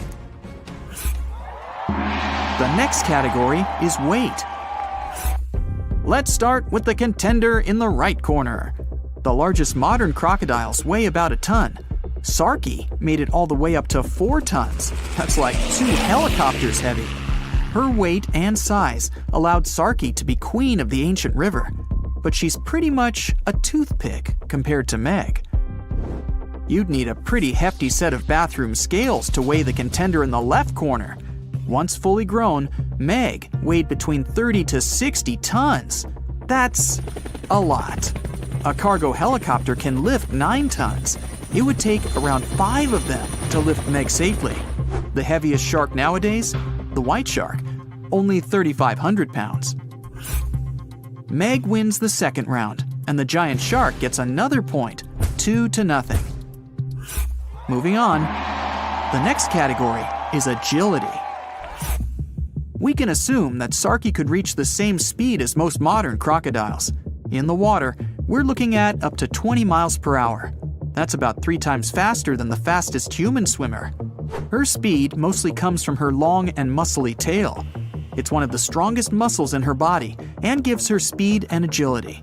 But Sarki wasn't limited to the water world. She liked to move around on land too. Like the big modern crocodiles, she could probably run at speeds up to 20 miles per hour. This allowed her to go after other animals, not just fish. She definitely had a soft spot for large lizards and even small dinosaurs. So what about Meg? It's hard to move such a massive muscle machine. Her maximum speed was around 10 miles per hour. That allowed her to catch up with whales and smaller fish. She felt pretty good about herself, but 10 miles per hour is not really that fast. Modern white sharks can reach 35 miles per hour. That's 3 times faster than Meg. So our giant shark was more like a truck than a Ferrari. Slow to accelerate, slow to brake, and extremely bad at turning. If Meg wanted to run the 100 meters, it'd probably take her about 50 seconds. The human world record is just under 47 seconds, but that's in a pool where you have to pull a U-turn halfway. There's no way Meg could do that. Looks like Meg lost a bit of ground to the agile crocodile, and our river monster is finally up on the board, 2-1 in favor of Meg. Okay, next round. How about we call it eating tools? Of course, Meg's main tool is her teeth. Megalodon means big tooth. She had the largest teeth ever recorded. 5 rows of teeth, 250 in total. The largest ones were over 7 inches long, and you better believe they were all razor sharp. That's definitely enough to bite through a tough leather couch, know what I mean? So if you ever saw Meg smile at you, well, that's probably the last smile you'll ever see. And her jaw's incredible. You could drive a car into her mouth, or lie down in it with room to spare. Her bite force was so strong that it could easily bend metal. Whales, dolphins, fish, fishing boats, crunch, munch, gone. Sarki's teeth are a bit different, but no less awesome and powerful than the biggest shark of all time. She had 70 teeth up top and 62 down on the bottom. Their shape allowed Sarki to grab her lunch and never let go. Crocodiles in general have one of the strongest bites of any species, and it's their main superpower. But don't forget about that tail. Sarki's was so heavy and strong, it'd be like getting hit by a motorbike. That kind of versatility earns Sarki 1 more point. We're all tied up at 2. Bonus round. Audience sympathy prize. If Meg were around today, she'd definitely live in Hollywood, making movies, TV shows, commercials, and she always seems to play the villain. Well, she's also the hero of countless scary stories told by fishermen around the world. Many people even believe that she's still swimming about down there, somewhere, hiding from us in deep waters, like the Mariana Trench. But Meg needs a lot of food to feed such a large body. She'd have to keep coming up to the surface to find enough to eat. So much for that myth. And Sarki? She's more of an indie artist, not really the Hollywood type. But like all crocodiles, she puts fear into anyone who lives near a river. Crocodiles love that late-night snack, so a lot of people are even afraid to leave their homes after sunset. And locals sometimes find crocodiles in their backyards. Imagine seeing Sarki laid out on your brand new deck. Let's give Sarki this round, and she's taken the lead, 3-2. Okay, the final round is all about that X factor, combat skills. Meg still holds the crown for the most dangerous you'd ever come across in open water. And it's mostly thanks to her intelligence and strategy. We can figure out Meg's tactics by looking at other animals from that time. Many ancient whale bones have scratches from Meg's teeth. It seems like she knew where the weakest points of various animals were located, so she knew where to nibble at first. She seemed to enjoy a little fin appetizer before each meal. Sometimes she'd give them a nudge first. They weren't swimming away after that kind of impact. Then it's main course time. Sarki may seem weaker, but she's full of surprises. She's fast and agile, so she could easily catch up with even the fastest mammals that had come to get a little drink of river water. And when she bites, she never lets go. But scientists say Sarki probably couldn't do all those awesome wrestling moves that today's crocodiles love to do. She couldn't roll around, holding her lunch in her teeth. The structure of her head simply didn't allow her to do that. But even so, she pretty much always came out on top. Not too many crocodiles go hungry. Sarki had a good round, but we have to give this one to Meg. She's just too awesome. And we're all tied up again, 3-3. Well, it's time for the big face-to-face matchup. The arena, the place where the mighty river meets the vast ocean. Sarki's great at hiding and sneaking up on people, and so she gets the first go. Meg tries to dodge, but the ancient crocodile already found a tasty fin. Unfortunately, Sarki's teeth are a little too short to cause even the slightest harm to big old Meg. She breaks free and pushes the crocodile with her powerful body. Sarki looks stunned, and Meg sees her chance to make a U-turn and end it. She gathers speed and... oh, it's all over with a single bite. KO. Meg has defended her title and remains the undisputed champion of the world. Who will challenge her next? The Megalodon is the world's most famous ancient predator. Big, dangerous, and deadly. The Meg went extinct about 3.6 million years ago. Or maybe it didn't. Some people claim to have seen the giant sharks. Others believe megalodons are hiding from us, deep in the ocean, where people had never been, such as in the Mariana Trench. Also, people constantly find megalodon teeth. Some think it's because the giant sharks still exist, but are just trying to avoid attracting attention. Let's compare a human to this sea monster. In the left corner, we have an average person, 5 feet 10 inches tall and weighing 136 pounds. In the right corner, a megalodon. Average length, 34 feet. Weight, about 50 tons. So we're up against an animal the size of a school bus, which has the mass of a Boeing 737. Let's take a closer look at the megalodon. Of course, it has teeth. Each one is 7.1 inches long. These are the largest teeth of any shark species that has ever lived. The megalodon also had more teeth than any other animal, 250 teeth in 5 rows. Its jaw may have been 6.6 feet wide. You could lie inside its mouth and feel quite comfortable. Of course, only if you could forget that you were lying in the mouth of an ancient predator. If you put on an exoskeleton made of titanium, an encounter with the Meg wouldn't be so dangerous. But its jaws are still capable of damaging even something as tough as this. Doctors say prevention is more important than treatment. So what could you do to prevent a megalodon from thinking you could be its next meal? The chance of being attacked by a shark is much less if you're in a group of people. The shark understands that attacking lots of people could be dangerous, so it'll retreat peacefully. Unless it's with a group of other megalodons, of course. For the same reason, don't swim too far from the shore. A megalodon can hear the vibrations in the water if there's a large number of people on the beach. But if you're alone in deep water, there's nothing to stop it from attacking you. Also, avoid swimming in murky water. Megalodons often try to drive their prey into patches of water like this, so the shark might think you're its dinner if you end up there. Oh, and never swim at night. This is when sharks are most active. Megalodons also had an incredible sense of smell. It's often said that sharks can smell a drop of blood across the ocean.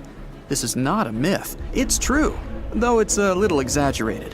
Sharks have a great sense of smell, and they can detect blood from 1/4 mile away. So before you go swimming, make sure you have no open wounds or scratches. This will not only protect you, but also other people swimming on the beach. When a megalodon picks up the smell of blood, it switches to hunting mode. From this point on, the shark probably won't be scared away by anything. Now take a look at this fishing glitter. It shines and flashes with different colors. Like other fish, a megalodon would probably pay attention to this kind of stuff. So take off all your jewelry before you go swimming. Otherwise, you might just become the human version of fishing glitter. Imagine that you're scuba diving and you're looking at a beautiful coral reef. Colorful fish are swimming all around. Then suddenly, all the reef-dwelling folks swim off or hide. Within a second, the reef is empty. This is a clear sign that a large predator has appeared somewhere nearby. And the words big predator in the aquatic world mean only one thing: a shark. So, get out of there! Here's the best way to protect yourself from a megalodon attack. It's the simplest and most obvious one, but people still ignore it. That's right, it's a sign. If you go to the beach and see a shark sign, don't even think about going in the water. They're already there, and they're just waiting for someone to dive in. But let's imagine that you've ignored all the warnings and signs and decided to go swimming. You suddenly hear people screaming from the beach. Someone spotted a giant fin poking out of the water. The fin is moving in your direction, and you need to decide what to do. So how can you protect yourself if the megalodon attacks you? First of all, stay calm. Yes, I know we're talking about a giant shark, but if you start panicking and hitting the water with your hands, it'll only attract its attention. Try to reach a boat or a group of people. Do it as calmly as possible. If you're completely alone, you could try not moving at all. Usually, sharks try to bite people. If it's a regular shark, there's a chance it won't be too serious. Once it's had a taste, the normal shark will probably decide to leave you alone. That's right, they actually don't find us very appetizing. But you won't have this kind of luck with a megalodon. Its jaws are so big that it can swallow you whole. So staying put is not an option. But if you encounter a megalodon in shallow water, you still have a chance of surviving. Because it's so enormous, the Meg has problems maneuvering, especially in this kind of water. So if it misses with its first strike, it'll have to make a second run at you, just like a pilot trying to land a plane. This will give you time to get to the shore and to safety. But what if you're in the middle of the deep ocean? Well, then you're in big trouble. But I'll still try to save you. So let's say the Meg is swimming in your direction with its jaws wide open. A second later, it grabs you. The structure of a megalodon's teeth means that you only hurt yourself more if you try to escape from its mouth. The only way you can survive is if you make the Meg let you go on its own. If it was an ordinary shark, you could try punching its nose to make that happen. But the megalodon's skin is so thick that it won't feel the blows. So, aim for the eyes. This is its weak spot. If it feels pain, it might let you go. Now, you need to get some first aid, fast. And you also deserve a medal for being the only person to survive an encounter with a megalodon. The idea of meeting one of these ginormous predators is pretty scary. But to be honest, there's no chance they still exist. All the theories that they've avoided extinction and are just hiding from us are false. First, these giant sharks loved warm water, so there's no way they could be hiding at great depths. In addition, an animal of this size needs a huge amount of food, but there's simply not enough food for them deep in the ocean. And all of those giant shark teeth that people have found can also be explained. Unlike humans, sharks keep growing new teeth throughout their lives. They lose their teeth every 2 weeks. Megalodons had the largest number of teeth ever. So now we understand why there are so many of them left at the bottom of the ocean. But this doesn't mean you shouldn't be careful.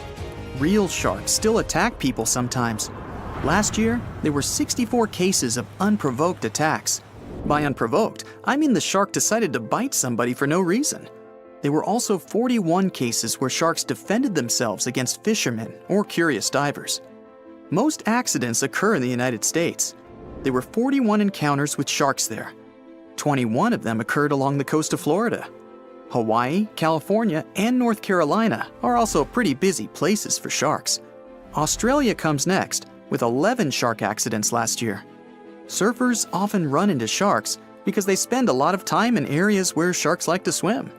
The splashes of water from their surfboards attract the predators and make a nasty encounter more likely. Great white sharks are the most aggressive, followed by tiger sharks, although many experts say that the bull shark is the most dangerous in the world. But you shouldn't be scared of all sharks. For example, the nurse shark is totally harmless. Plus, they look super cute. Now, at some earlier stages of research, scientists reconstructed the megalodon looking like a bigger, just a little more dangerous version of a great white shark. Movies then followed suit, added a couple of details on their own, and ta-da! We've got a marine giant that could grow up to 90 feet long. Well, hold on. Megalodons were usually between 50 and 55 feet, sometimes growing up to 60 feet. For comparison, a bowling lane is 60 feet long, a school bus is around 45 feet, and an average person is 5 feet 10 inches tall. So yeah, not bad megalodon, but still not 90 feet. Its weight was around 50 to 60 tons, which is something like 10 adult elephants or even a Boeing 737.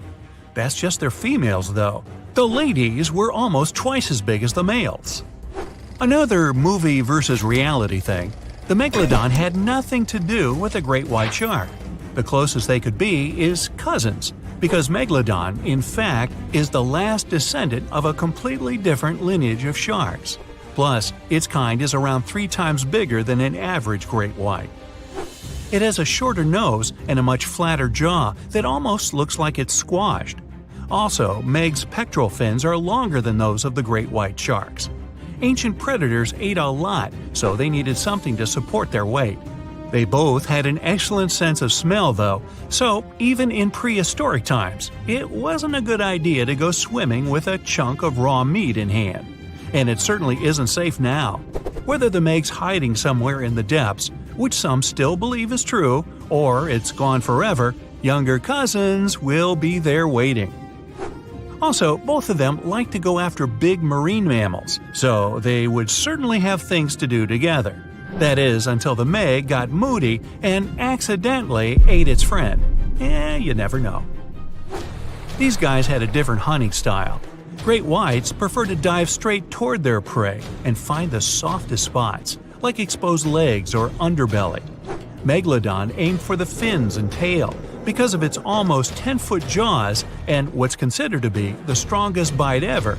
Its teeth could pierce almost anything. Sometimes an entire tooth would be found embedded in the bone of some bigger animal, such as a whale. Without the main parts they use for swimming, poor sea animals were then helpless and unable to escape. Yet whales were just a smaller part of the megalodon's diet. Seals, sea cows, squids, dolphins, other sharks, the good old Meg probably wouldn't say no to some random school of smaller fish swimming into its mouth either. Nothing better than a good snack after a big tasty dinner. Even those giant turtles weren't safe within their thick shells. The Meg probably took those as a dare challenge on a daily basis. Such a diverse diet, and in big amounts. Megalodon would eat about 2,500 pounds of food every day. No wonder it dominated the ocean. Almost 300 teeth in 5 rows, and we're talking about sharp chompers that could grow up to 7 inches long. Even its name stands for giant tooth. Hey, I'm thinking maybe it had a cousin, orthodontia, which means either crooked teeth or deep pockets. Still, Megalodon would change thousands of teeth over a lifetime. Since Meg's teeth weren't that strong, they would often fall out.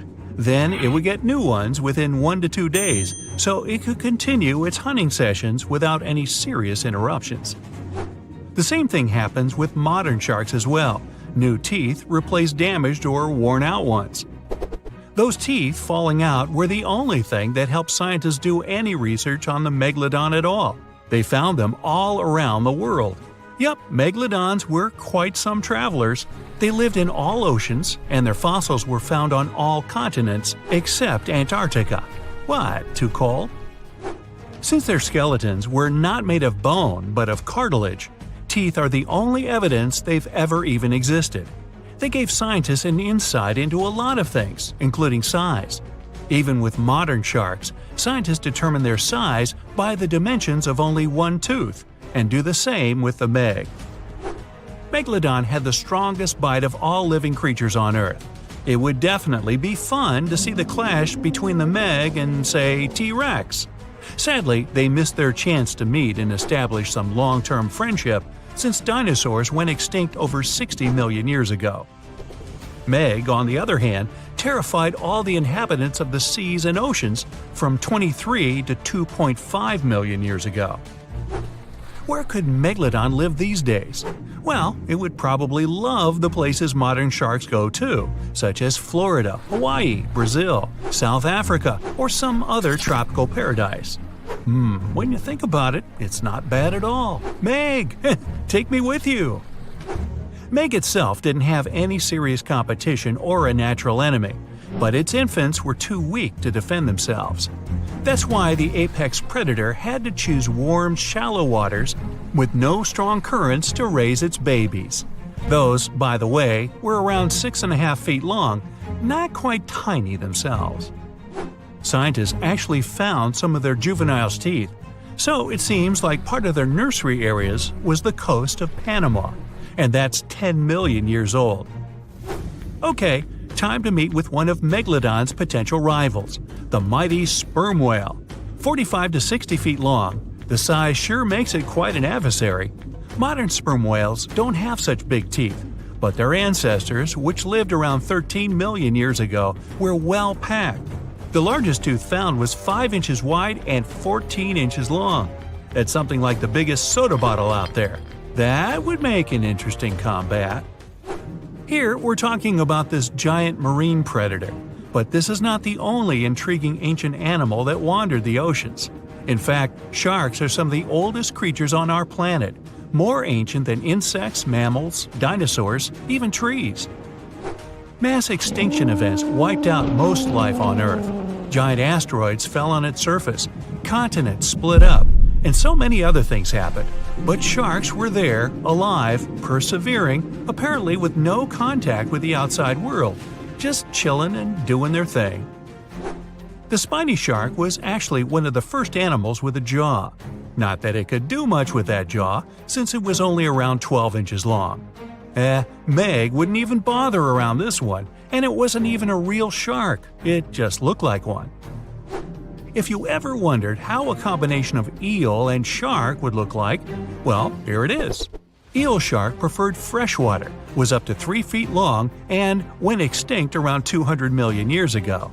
Since dinosaurs appeared around 230 million years ago, the eel shark was probably there to give them warm welcome, prepare a buffet, but the dinosaurs had unfortunately mistaken it for dessert. Now, this predator would get some real screams on a nice sandy beach during a spring break if it was still alive, the Ginsu shark. It was nicknamed after Ginsu knives for a huge mouth of almost 500 razor-sharp teeth. One of this monster shark's hobbies was to go after big turtles. Okay, now seriously, what's with that shark turtle thing? Scissor-toothed sharks. Now we're talking. These guys lived around 300 million years ago and had some strangely shaped heads. The weirdest part were their jaws. This shark didn't shed old and worn-out teeth, but kept growing new ones at the back. Those in the front were then pushed forward, and with age, the shark got a really strange scissor-tooth look. Scientists are still unsure why it had to be like that. Hey, time to call in the orthodon. Even during the Meg's long reign, our favorite ancient predator still wasn't the only scary giant shark in town. For instance, I can't pronounce its name, so I'll just call it Mr. C. Unfortunately, not enough of its fossils were found to get more information, but some research says it had teeth more than 5 inches long. That also implies it could probably grow to be 20 feet long. Oh, and if it only left just a couple more teeth around, I guess the Meg wouldn't be the only movie star from those times. So close, C, so close. This is going to be a very unusual match, but I bet it'll also be spectacular and intense. In the left corner, we have Megalodon. This species went extinct about 3 million years ago, but there are good reasons why it's now a legendary animal. It's the biggest shark that ever existed, and it was a super powerful predator in its time. And a round of applause for our contender in the right corner, Titanoboa. This one's way bigger than any other snake. It lives in the swamps of Colombia, and it's the real boss of the area. Titanoboa can eat absolutely any animal it decides to hunt, and it faces no competition. It can swallow a giant turtle or even a crocodile. It looks like a modern boa, but behaves like an anaconda, and that's a very scary mix. But can it stop a giant shark? Let's start by looking at their sizes. We still don't know about Megalodon's exact size, because the only remains of them that have survived are just fossilized backbones and teeth. But scientists generally think this monster was about 50 feet long. So it wasn't just the biggest shark that ever existed, but also one of the biggest fish of its time. Its closest rival is the modern whale shark, but they're only about 40 feet. The giant Titanoboa got so big thanks to a lucky coincidence. Snakes are cold-blooded animals, so they need a warm climate to live and grow in. Northeastern Colombia is perfect. It was about 90 degrees when Titanoboa was alive. This helped it grow to an incredible 42 feet in length. Titanoboa could easily swallow the longest snake registered in the Guinness Book of Records, which is only about 25 feet long. And that's a big gulp. So we have 50 feet versus 42. The first point goes to Megalodon.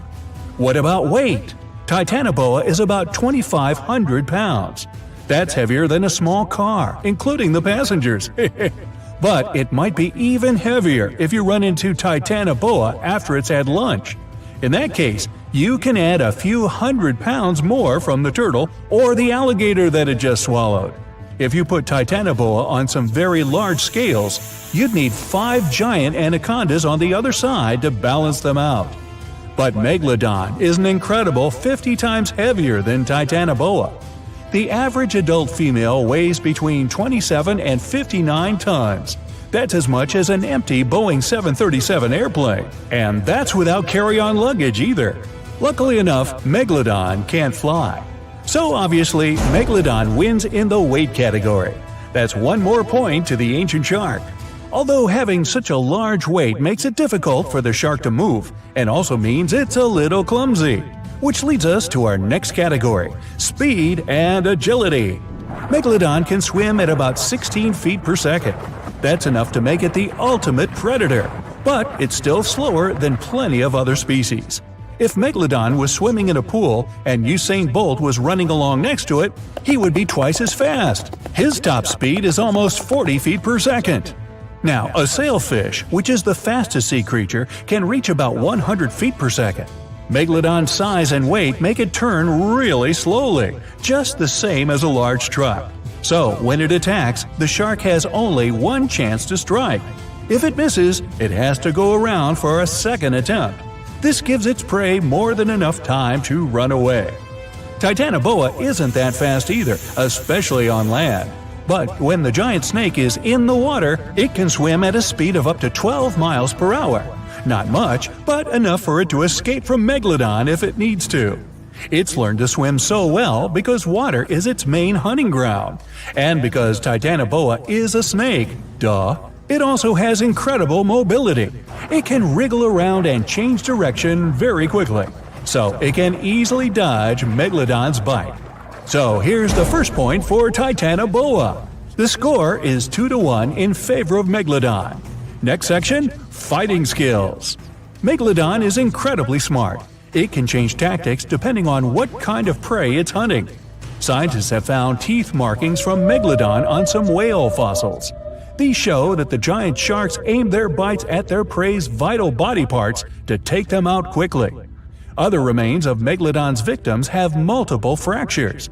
This is because Megalodon performs a super powerful ram attack that can knock almost anything out. In fact, this 50-ton beast can easily smash through concrete walls. So, Megalodon's opponents don't really stand a chance. Some of them prefer to first damage the tails and fins of the whale they're hunting. This stops it from escaping, letting the huge predator finish off its defenseless victim. Now, what can Titanoboa do in response? The giant snake isn't poisonous, but this doesn't stop it from hunting prey up to 4 meters long. Its bite has a very special design. The structure of its teeth and jaws lets Titanoboa really clamp down on the body of its prey, so there's no escape. When hunting, Titanoboa uses similar tactics to an anaconda or a boa. By that, I mean it uses its powerful muscles and weight to stop its prey from moving. It deploys all of its strength to take away the animal's energy, making it helpless. So, Titanoboa is not only really speedy and agile, it can also fight its corner pretty well. It's definitely earned a point in the fighting skills section. The score is now 2-2. That's a tie going into the final round. We've got one more section before we find out which of these ancient monsters will win. Up now is fighting tools. Apart from its ramming power, Megalodon has something else up its sleeve, even though it really doesn't have arms or wears a coat. Let's take a look at its jaw.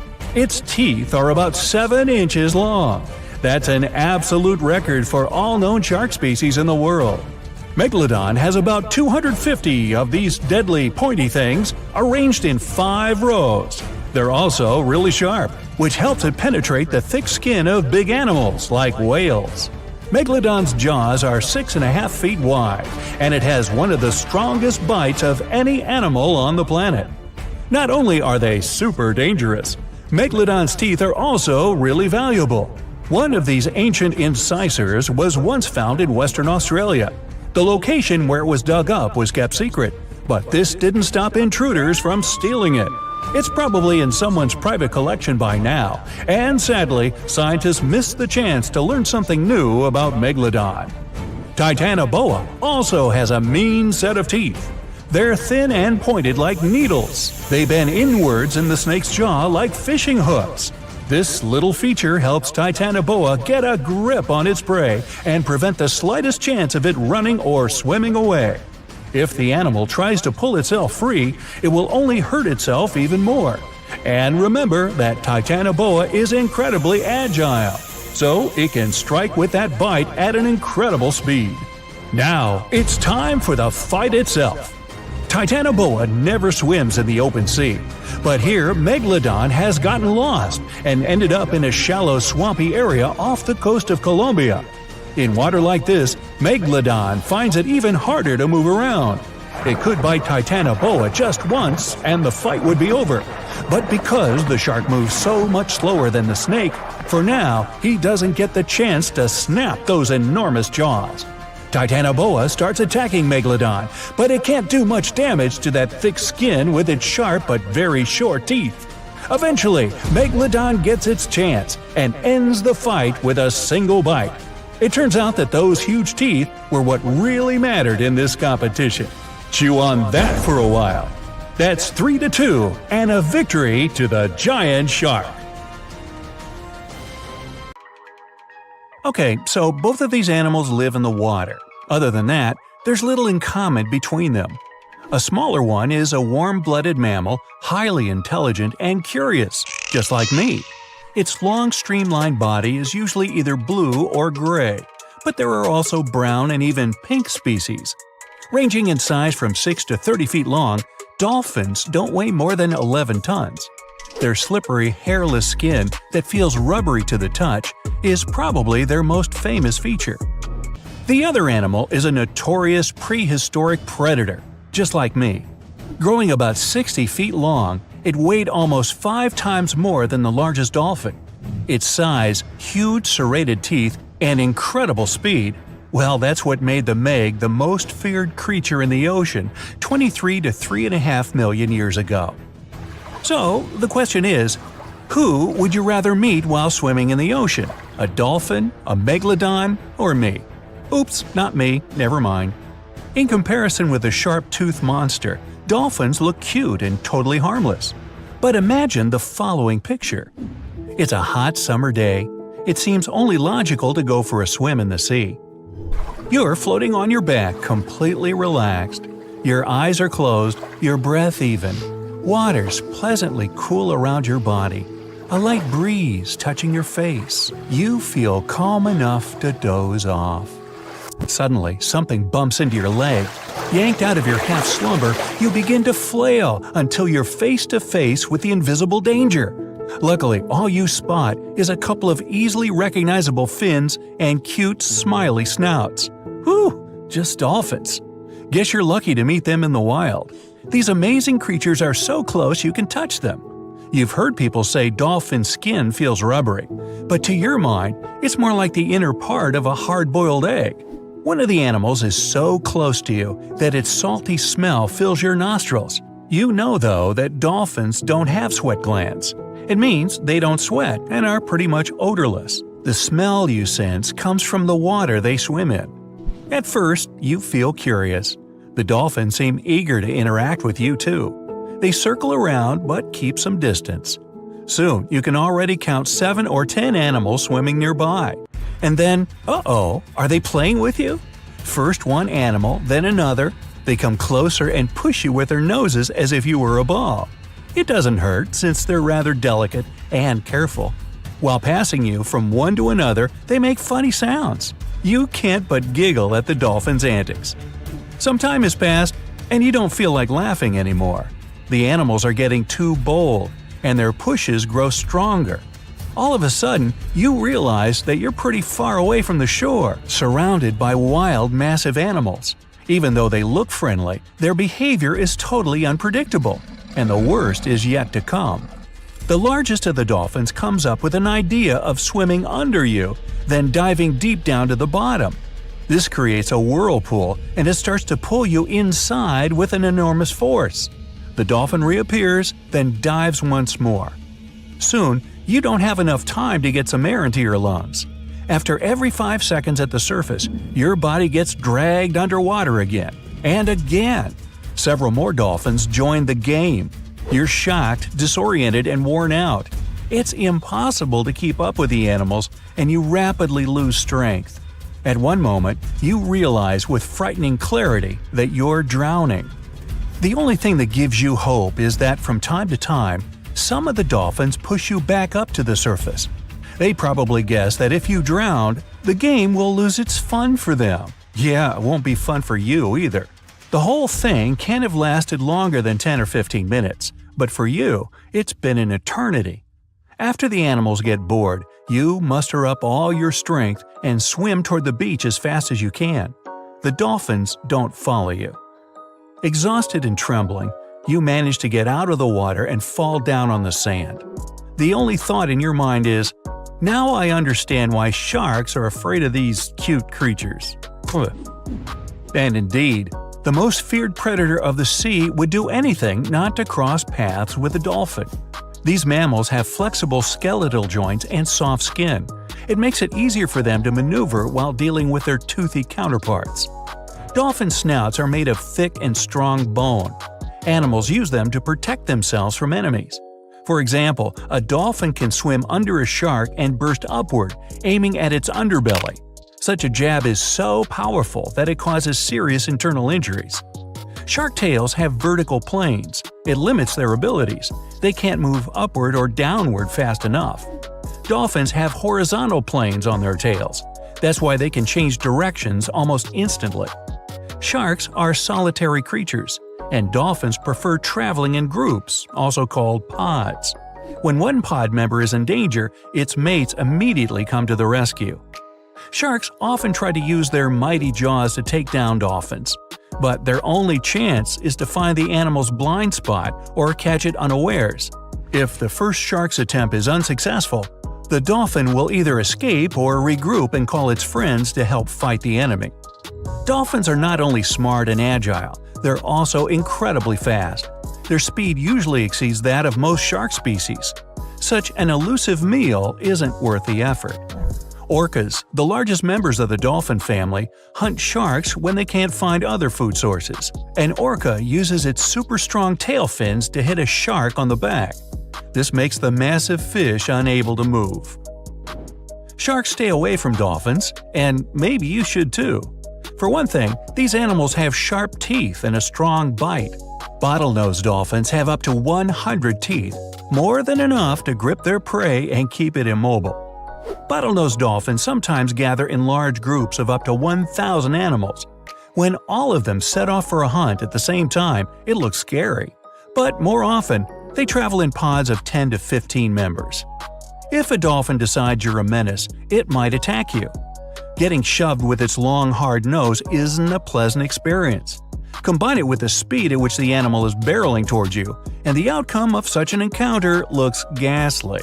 You won't be able to outswim a dolphin even if you're excellent at sports. This animal can glide through the water at more than 20 miles per hour, all thanks to its powerful tail and streamlined shape. For comparison, an Olympic swimmer's top speed is around 5 miles per hour. Thanks to their impressive speed, dolphins can launch themselves out of the water. And I'm not talking about leaping beautifully over the waves. These animals have enough power to lunge 16 feet up into the air. Bottlenose dolphins are top ocean predators. When hungry, they turn into cunning, calculating creatures that find unusual ways to trap their prey. While watching dolphins in the shallow waters in Florida, scientists notice a curious thing. Animals use their tails to stir up the mud so that fish couldn't get away. And in Australia, dolphins were spotted using sponges to dig smaller animals out of the seafloor. Even better, they share new methods of hunting with their mates. Sometimes even recipes. Just kidding. You can't escape from an angry dolphin by hiding in the depths. They can dive to more than 800 feet under the surface. The deepest a human has ever free-dived is 702 feet. Sharks are known to leave surfers alone and mind their own business. Dolphins, on the other hand, seem to like taunting people. There have been cases when they deliberately pushed surfboards until surfers fell off into the water and then jumped over them. If a dolphin comes close to you and starts to tail slap, you better get out of the water right away. It's likely to be a sign the animal's about to attack you. Dolphin snouts look smiley. That's why they seem friendly, kind, and harmless. But keep in mind, it's yet another wild animal. Yes, they're highly intelligent and cool, but be careful around them and try to keep your distance. Hey, if nothing else works, toss them a fish. 60 feet, longer than a semi-truck. The man reaches his hand out to touch the creature. From nose to tail, it takes him 20 seconds to walk its terrifying length. Counted out, almost half a minute. It's a long time to run your hand along something with a beating heart and black beady eyes staring down at you. A minuscule little scrap of meat, you. He's walking a bit slower than usual, of course. His heart pounds in his chest. Its teeth are as big as his hand, and those massive jaws lined with them. If you stood in its mouth, you'd need a friend standing on your shoulders to touch the top. This is the man's pet, like a goldfish, only bigger. It's a megalodon. Fancy that. The giant shark that terrorized the ocean some 20 million years ago. For 13 million years, this 60-ton beast dominated the warm waters of our planet, though some believe that the Meg still lives in the most remote and deepest parts of the ocean. You've always been interested in the ancient shark. That's why you became a fossil hunter, and the money's good too. Those huge 7-inch teeth can go for thousands of dollars a pop. For the past few years, you've been traveling around the world in search of such artifacts and making a decent living. Recently, an old buddy of yours told you about this small town where local miners discovered entire deposits of megalodon teeth. Your friend says the news isn't out yet, so you decide to go there straight away. Gotta get there before the hordes of other fossil collectors get the word.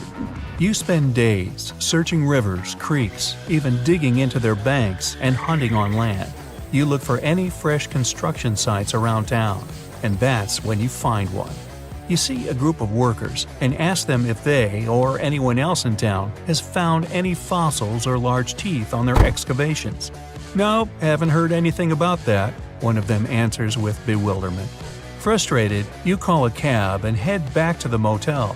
The driver stops at a red light, and you notice several semis pass by on the road in front of you. The trailers read, "Best meat in the country." Perhaps the local grocery store is getting a fresh delivery. But that's when you notice they all stop at a private driveway off in the distance. The house looks like a mansion. The whole property is surrounded by a high fence. Massive iron gates open, and the trucks drive in. The light turns green and the cabbie pushes the gas. He glances at you in the rearview mirror, answering your unspoken question. Some bigwig scientist lives there. Weird guy. Don't see him out much." Your intuition tells you to stay in town a little longer. Something smells off. A house that big with such security?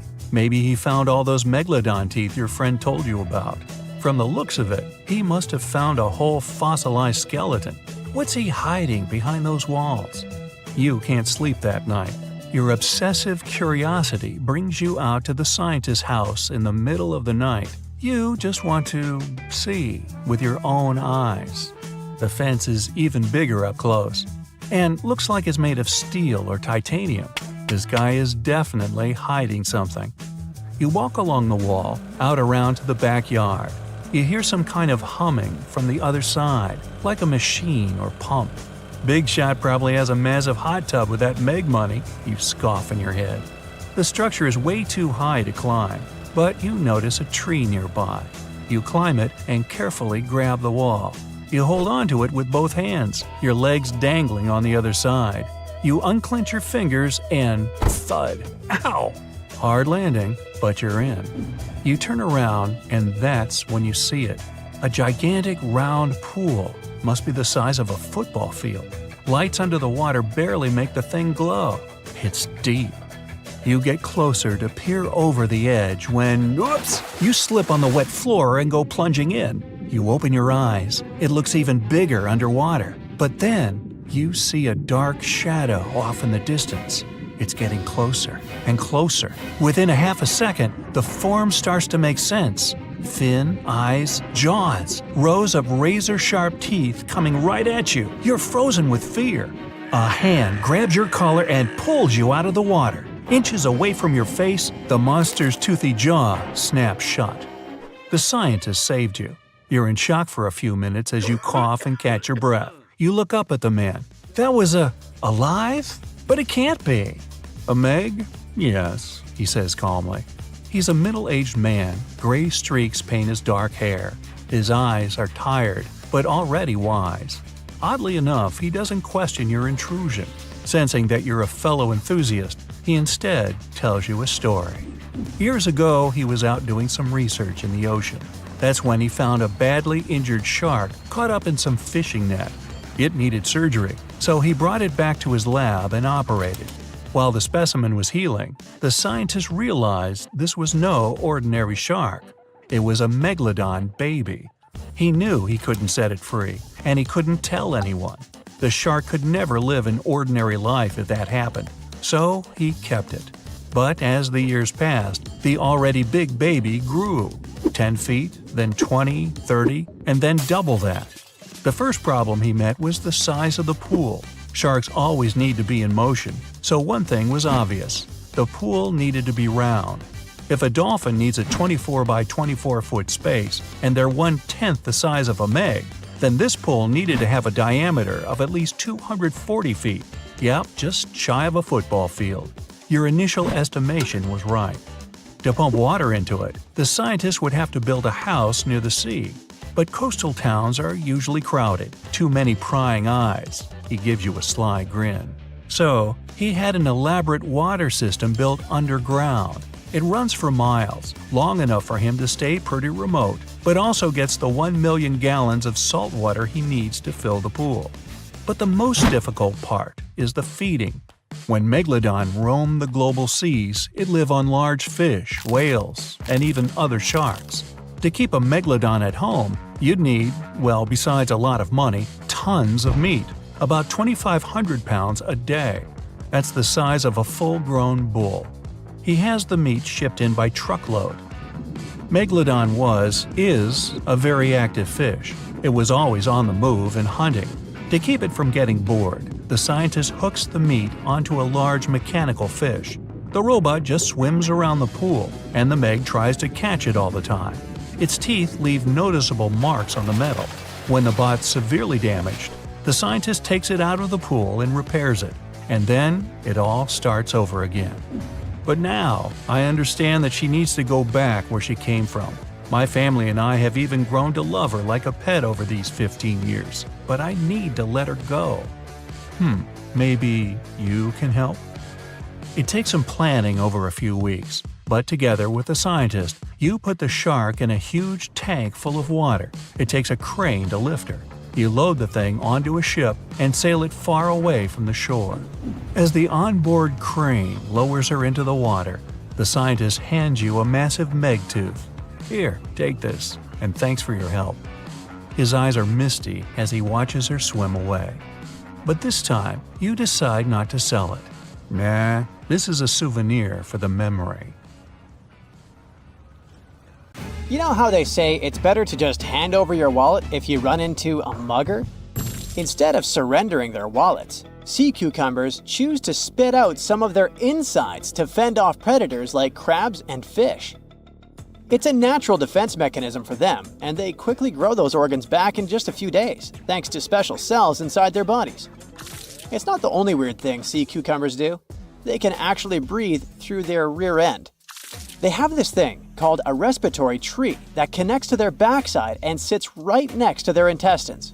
So when they suck in water from their behind, it goes into that respiratory tree, letting them absorb oxygen directly into their fluids. Plus, sea cucumbers are the janitors of the ocean. They munch on whatever gets stuck in the sand on the ocean floor. Once they've eaten, they manage to clean out the sand, leaving it nice and tidy after they do their business. As for the clean sand, the stunning white sand beaches in Hawaii are actually a product of parrotfish number 2. These fish munch on algae from rocks and dead corals, and while they're chomping away, they also grind up the leftover bits of coral in their bellies. When they're done, they move their bowels, and voila! It all comes out as beautiful sand. Not only do they play a vital role in keeping the coral reef ecosystem healthy, but they can churn out hundreds of pounds of this white sand every year. Marine animals are seriously impressive when it comes to holding their breath. Just look at sperm whales and elephant seals. They can stay underwater for a mind-blowing 2 hours. Then there's a Cuvier's beaked whale, which holds the crazy record at almost 4 hours underwater. When you compare that to the human record of 24 minutes and 37 seconds held by pro diver Budimir Shobut, it seems pretty insignificant. But what's the marine animal's secret that helps them excel humans this much? Unlike us, these sea creatures have a ton of hemoglobin and myoglobin in their blood and muscles, allowing them to store way more oxygen. When their oxygen runs low, myoglobin steps up and releases even more. Plus, they can tolerate higher levels of CO2, so they don't feel the need to breathe as quickly. There's even a study that found their myoglobin molecules have a unique charge that keeps them from sticking together, which boosts oxygen storage. And on top of all that, they can slow down their heart rate and restrict blood flow to hang out underwater even longer. Rumor has it that about 540 million years ago, a meteor loaded with frozen octopus eggs smashed into Earth. Sounds like a delirium, but some scientists are entertaining a very questionable idea that octopuses and their cephalopod buddies, like squids and cuttlefish, might actually have some extraterrestrial origins. The thing is, cephalopods have extraordinary DNA that doesn't look like any other DNA on our planet. They've got around 33,000 protein-coding genes in their genome, which is way more than what we humans have. A recent study suggests that their evolutionary story shows some odd traits that might hint at a connection to space, like they could be from some super far-off past, or even the future. The researchers went as far as to claim that modern octopuses could be the descendants of these frozen creatures that hitched a ride on comets and splashed down in our oceans. And why octopuses? Well, they really stand out in the animal kingdom. They can use different tools to build their own houses, and they can even solve everyday problems independently of their brain, as 2/3 of an octopus's neurons are in its arms. These traits seem to have just appeared out of nowhere during evolution. They even tossed around another quirky theory. What if an extraterrestrial virus crashed into early squid populations and gave them a crazy boost in evolution, turning them into the octopuses we know today? Anyways, these are just fun speculations without any hard proof. Now, this funky object is an animal, not a rock. It's called sand dollar. Just look at the shape of its shell. Once sand dollars are exposed to the sun, their shells lose their soft, spiny covering and become bleached white. Back in the day, beachcombers thought these shells looked a lot like big silver coins, kind of like the old Spanish dollar that was about the same size. But if you prefer, you can call them sand cakes instead. These quirky creatures have tiny spines on their surface, and they glide along the ocean floor. They use small tube feet that line the grooves on their underside to grab bits of food like plankton and algae, which they then send to their mouths. Inside, they have 5 triangular teeth that help them munch on their meals. In some Georgia folklore, sand dollars are said to represent coins lost by mermaids. Sand dollars have a unique talent for cloning themselves. They can do this for a bunch of reasons, like when a predator comes around. Some species of sand dollar larvae can actually split in half as a defense mechanism. It takes about 24 hours for them to clone themselves, and the new larvae end up being about 2/3 smaller than the original, which helps them hide from danger. Wait, is that a giant sea hot dog racing through the ocean? Sorta. Some scientists have joked that sperm whales seriously resemble enormous hot dogs. These massive creatures can take quick naps, standing up for about 10 to 15 minutes. They only sleep about 7% of the time, mostly between 6 p.m. and midnight. Sperm whales also have a cool ability to retract and extend their eyes, thanks to a thick retractor muscle around them, but they can't actually roll their eyes in their sockets. Plus, they have the most asymmetrical skull of any mammal out there. Oh, and let's not forget, they have the largest brain of any living creature, weighing in at over 9 pounds. Unlike us humans, if dolphins went into full-on snooze, they'd stop breathing and could drown. So they figured out a genius solution. They let only one side of their brain sleep at a time. This means one half stays awake to keep them breathing and watching out for any potential threats. When they snooze, they only close one eye. If their right brain is resting, their left eye is shut, and vice versa. This unique sleep style is called unihemispheric sleep, and it lets them recharge without ever fully losing awareness. On top of that, dolphins might be using corals and sponges like their own little pharmacies.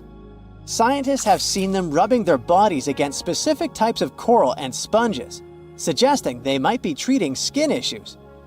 They've even spotted dolphins lining up to take turns at these spots, using corals like Gorgonian coral Rumphella aggregata, leather coral, and some sponges.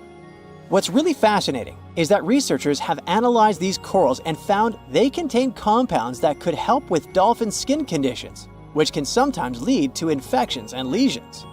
Now, the big question is figuring out exactly how each type of coral helps dolphins, and if it really boosts their health overall.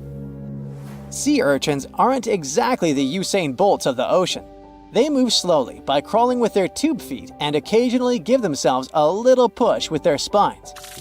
These little guys have just 5 teeth, which they use like a beak to scrape algae off rocks, which I'm pretty sure is the ocean's version of an all-you-can-eat buffet. But since all that scraping wears their teeth down, they're in a never-ending dental replacement program. Scallops are the underwater equivalent of the world's most confused security cameras, sporting up to 200 tiny eyes on their shells. These eyes are high-tech. They can even adjust their pupils to light.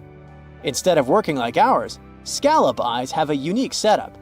Light goes through a pupil, lens, 2 retinas, and then hits a mirror made of guanine crystals that reflects it back. Scientists were puzzled about how they see since their main retina often gets blurry light. But it turns out, scallops can change their pupil size by about 50%. Just don't expect them to do it in a hurry, as it takes a few minutes. Now here's something really neat about orcas. They're expert hunters, and they do it in groups called pods. A pod can consist of up to 40 orcas, forming a very effective hunting team. Interestingly, there are distinct types of pods: resident and transient.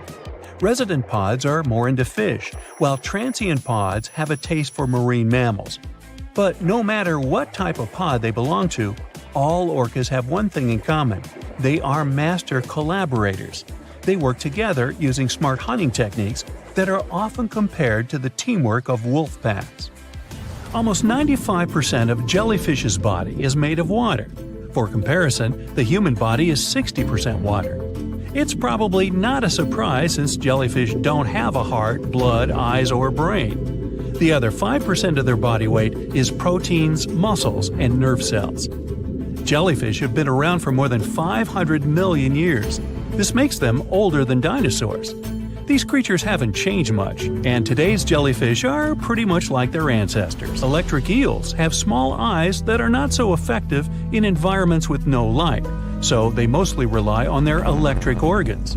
Those consist of 6,000 cells. Eels use them to stow power, similar to batteries. These creatures use electricity like bats use their radars or dolphins their sonar. An eel can also produce enough electricity to power a panel of light bulbs. There's a small tropical archer fish that can learn to recognize human faces. This fish has an interesting ability to spit small jets of water from its mouth. Researchers showed the fish the image of 2 different faces placed side by side. One was unknown and the other was familiar. The fish was supposed to spit water at the familiar one. The creature took the right guess more than 80% of the time. There's such a thing as a sea unicorn. That's an animal called the narwhal. Its horn is actually a tooth that can grow up to 10 feet long. Manatees, also known as sea cows, are distant relatives of elephants. Their weight can go up to 1,000 pounds. These creatures are vegetarian and need to eat around 10% of their total weight on a daily basis. That's lots of sea salad. In some cases, manatees share space with alligators, but they get along pretty well. You can even find a photo from Florida where an alligator rides a manatee's back. Frogfish have special fins that help these creatures walk along the sand. They're very useful in shallow waters. A ghost pipefish is hard to see, but once you spot it, you're bound to get really surprised. Its head makes up over 40% of its body. Crabs don't feel like wasting time on such formalities as putting foods in their mouth. That's why they taste it with their feet, which is where their taste buds are. Marine iguanas are the only lizards on our planet that like spending time in the ocean, even though they mainly live on land. They're herbivores that feed in shallow waters and swim like snakes. Iguanas use their long claws to hold onto the bottom when they need to graze. Green turtles can cross over 1,400 miles when migrating. They try to find the perfect spot to lay their eggs. Penguins sort of fly when they're underwater, reaching a speed of 25 miles per hour. More than 5 million years ago, I've heard, I wasn't around then, deep-sea worms and humans had a common ancestor. So we still share 70% of our genes with these creatures, and with sea stars, squid, and octopuses. Now, octopuses are in fact incredibly old. The oldest known fossil belongs to an animal that lived almost 300 million years ago. FYI, this is before our dinosaur buddies roamed the Earth. Wait, there's more!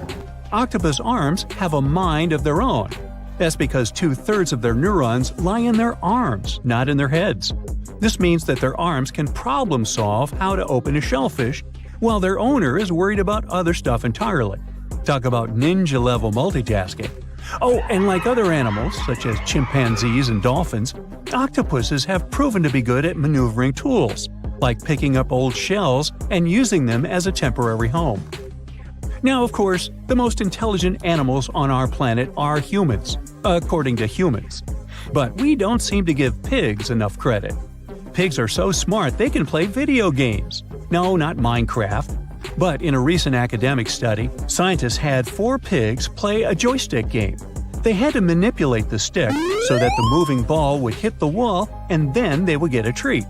All 4 pigs did great in the test, which was surprising even to the scientists. Now, pigeons also aced an impressive test. They were trained to differentiate a Picasso painting from a Monet one, which they had no trouble learning. Then they were able to apply this knowledge, identifying works of art they had not previously seen, meaning they really understood the difference between each painter. Poor things are always seen as a nuisance. Now, if we placed kangaroos in an Animal's Most Amazing Ability contest, they'd win. It's mainly because they break the four-legged rule. A special species of kangaroo, the red kangaroo, uses its tail to help propel it forward. Now, visually, it has 4 limbs, but in practice, it uses 5. They're biologically built to use their tail as a 5th limb, since it's packed with articulated vertebrae and thick muscles. Of course, it had to be an Australian animal. Deep within the Sahara Desert, you'll find a little creature known as the fennec fox. This huge-eared animal adapted perfectly to survive in its hostile environment.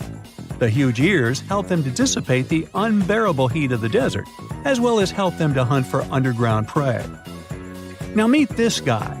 Unlike what its name might suggest, the red panda is closer to a raccoon than it is to a giant panda. You'll find a lot of these cat-sized creatures in the Himalayan region, hopping from tree to tree and bundled together trying to keep warm in the harsh weather. They're gentle and friendly like their big panda cousins, and occasionally enjoy eating some bamboo sticks. And then there are bees. Compared to humans, bees' brains are the size of pinheads, yet they are capable of astounding things. Let's say a bee is running low on energy after a long search flight. This bee desperately needs a drop of honey in order to continue flying, but smartly enough, she doesn't need to go back to the hive to recharge. She can ask a fellow beehive mate for a drop of honey directly from this other bee's stomach and continue flying. This type of decentralized system allows them to build highly effective societies, one that bees don't need to push to the queues in front of the honey cells, for example. Every year in the winter, great white sharks that live along the California coastline disappear. It feels as if they take a vacation for 30 to 40 days. The animals go to a point halfway between Hawaii and Mexico. They might do it to get some food, relax, or hang out with their buddies from other areas. The spot is now called the Whale Shark Cafe. Some types of sharks, like makos, whale sharks, or white sharks, breathe in a very specific way. It requires them to swim all the time. They also need to move quickly and with their mouth open. This way, the oxygen can enter and reach their gills. Sea sponges are some of the most primitive animals. They're immobile, don't have a mouth, eyes, bones, brain, heart, lungs, or any other organ whatsoever, and still, they're alive. There's such a thing as a sea unicorn. That's an animal called the narwhal. Its horn is actually a tooth that can grow up to 10 feet long. Manatees, also known as sea cows, are distant relatives of elephants. Their weight can go up to 1,000 pounds. These creatures are vegetarian and need to eat around 10% of their total weight on a daily basis. That's lots of sea salad. In some cases, manatees share space with alligators, but they get along pretty well. You can even find a photo from Florida where an alligator rides a manatee's back. Frogfish have special fins that help these creatures walk along the sand. They're very useful in shallow waters. A ghost pipefish is hard to see, but once you spot it, you're bound to get really surprised. Its head makes up over 40% of its body. Crabs don't feel like wasting time on such formalities as putting foods in their mouth. That's why they taste it with their feet, which is where their taste buds are. Marine iguanas are the only lizards on our planet that like spending time in the ocean, even though they mainly live on land. They're herbivores that feed in shallow waters and swim like snakes. There's something known as the orange cat behavior, and apparently it's not just a meme. So far, scientists have been able to understand that coat color is connected to a feline's gender. And since orange is an X chromosome, orange cats are usually males, like Garfield. The so-called orange cat behavior describes ginger cats as agents of chaos. Again, pretty much like Garfield. However, there haven't been any conclusive studies on whether coat color and cat behavior are truly linked. In terms of vision, mantis shrimps probably have the most psychedelic vision out of all animals. These funny-looking creatures have a whopping 16 varieties of photoreceptors, with 5 of them reserved for the ultraviolet or UV spectrum. Ultraviolet rays are really short wavelengths, which are invisible to humans. The thing science still doesn't understand is how exactly these mantis shrimp view the world around them. Sure, they can perceive a bunch of colors, but they can't necessarily distinguish all of these colors among themselves. It can be that they just see a lot of really vivid, really blurry colors, but we haven't figured out a way to check that out. Now, to say sloths are cute is an understatement. They may be one of the friendliest animals in the jungle, but there's more. If you look closely at their fur coat, you'll notice hints of green. These greeneries are actually tiny little algae that grow alongside sloths. They help sloths to camouflage better in the jungle, but they also nurture them. The little cracks inside a sloth's fur create the perfect environment for algae reproduction, and scientists have found species of algae that don't exist anywhere else in the world. They do get by with a little help from their friends. Deep within the Sahara Desert, you'll find a little creature known as the fennec fox. This huge-eared animal adapted perfectly to survive in its hostile environment. The huge ears help them to dissipate the unbearable heat of the desert, as well as help them to hunt for underground prey. Many terrifying animals live deep beyond the waves, like this vampire squid living 3,000 feet below the surface in almost complete darkness. This animal has a cloak, like a vampire's. That's why it's called the vampire squid. Deep down at the bottom, it can't use ink to defend itself. So this animal has developed an unusual tactic. It glows slightly to scare away predators. If this tactic fails, the vampire squid can turn its body inside out, revealing tiny spikes. When you translate its scientific name, Vampiroteuthis infernalis, it literally means vampire squid from the nether. Despite its terrifying looks, it's a harmless ocean animal. This previous creature was not from space, but this object definitely is. Before Elon Musk found a way to reuse rockets, NASA would simply drop old ones after launching astronauts into space, most of the time in the ocean or deserts. In 2012, Jeff Bezos launched a mission to find the Apollo 11 rocket. They found it by using sonar, but it was in terrible condition. It was sitting on the bottom of the ocean, not far from the predicted site. They were able to rescue the engine and reconstruct 2 of them. The most famous lost city is Atlantis, but sadly, we still haven't discovered it. However, Heraklion was also just a myth until one British pilot saw something that looked like a city while flying over the Mediterranean Sea. He reported it, and 60 years later, a group of divers went there. They were shocked when they found an entire city underwater. It was loaded with artifacts that could tell us a lot about the history of the place. Now it's one of the best underwater archaeological sites in the world. It's believed that the rising sea caused the whole city to go underwater. The Titanic sank in 1912. The wreck was claimed to be officially discovered 74 years later. In reality, though, a fisherman found the Titanic 8 years earlier while fishing in the Atlantic Ocean. He was pulling out his net when he spotted a head stuck in it. Luckily, it was just a doll's head. Years later, after the fisher had passed away, his son sold the doll to a doll collector. She did a lot of digging and research on every person who had a porcelain toy on the Titanic. She found the owner of the doll. Ava Hart was on the Titanic and had a doll with her. Ava survived the catastrophe by a miracle, but her toy didn't. Hart even wrote about the doll in her journal, and every detail matched the toy found by the fisherman.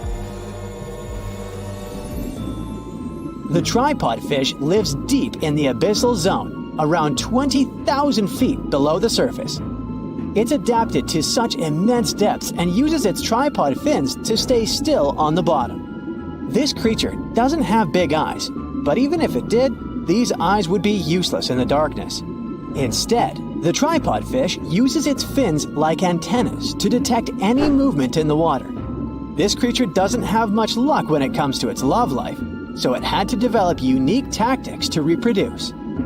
One fish can be both male and female. The next bizarre creature is the lizardfish. It has tons of razor-sharp teeth, a huge mouth, and really big eyes, which it uses for hunting. All this makes the animal look freaky. The lizardfish lives at depths of around 11,000 feet in the midnight zone, where there is zero light. This freak of nature basically eats everything it can fit inside its mouth, from small fish to other lizardfish. On the other hand, when they see other reptile fish, they probably fall in love instead, because finding mates at those depths is not an easy task. Like the tripod fish, the lizardfish can be both male and female at the same time. When you think of a river, you usually picture it on land. Still, nature is quite unpredictable, and it created a river flowing under the ocean in California. It's running at a depth of around 2 miles. This river has everything that an ordinary river has: sunken logs, trees, and rocks. And despite its uniqueness, it's not the only one in the world. There are also others in the Amazon and Greenland.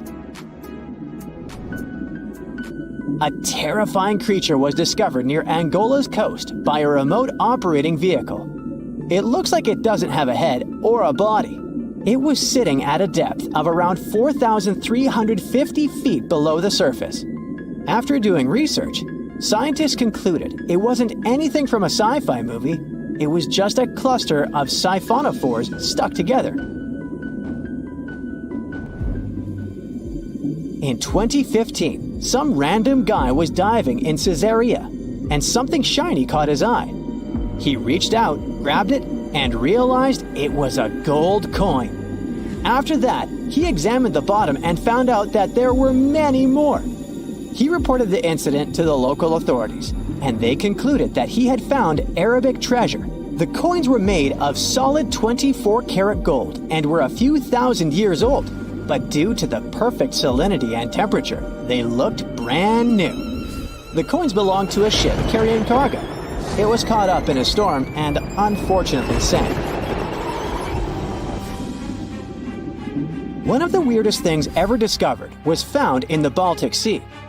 It's an anomaly that looks as if it was created by a different civilization. It was discovered by Swedish researchers, and they basically had no idea what it was. They had to ask tons of other scientists for their opinions. When you look at this formation from above, it's 200 feet long and looks exactly like a fallen spaceship. It's hard to believe that it's a natural formation, but spoiler alert, it's totally made by nature because the Baltic Sea has gone through many erosions throughout history. Most likely, the bizarre formation is the result of these processes. A group of divers in Madagascar were shocked when they found this 7-foot monstrosity of a knife on the seafloor.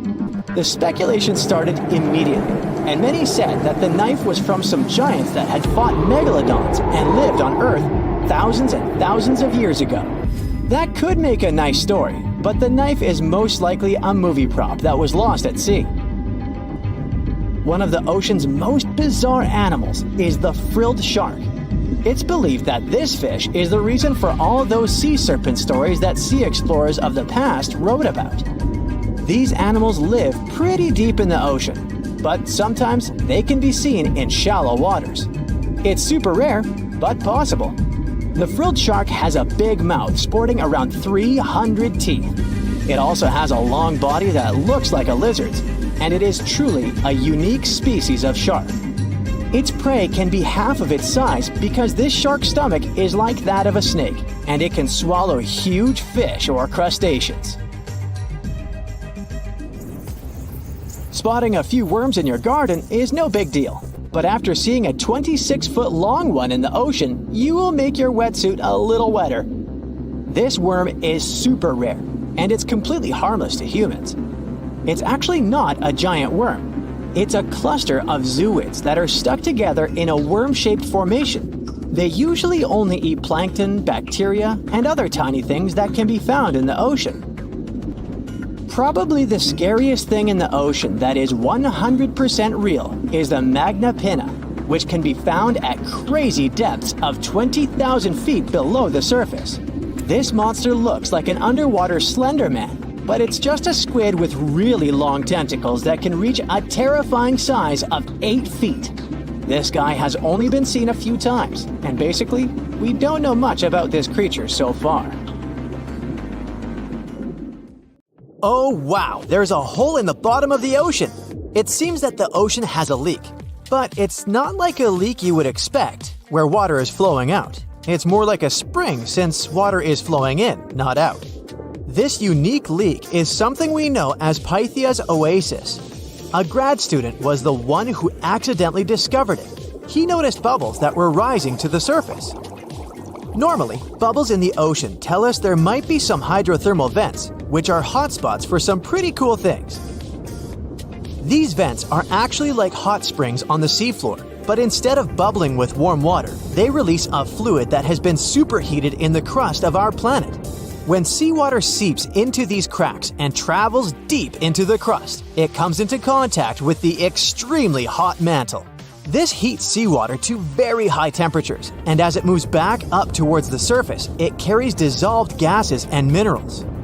When the hot fluid shoots out of the vents, it mixes with the surrounding seawater and quickly cools down. Just a short distance away from the vent, the temperature can drop to a comfortable 68 degrees Fahrenheit or so, which is, as it seems, exactly what some creatures like.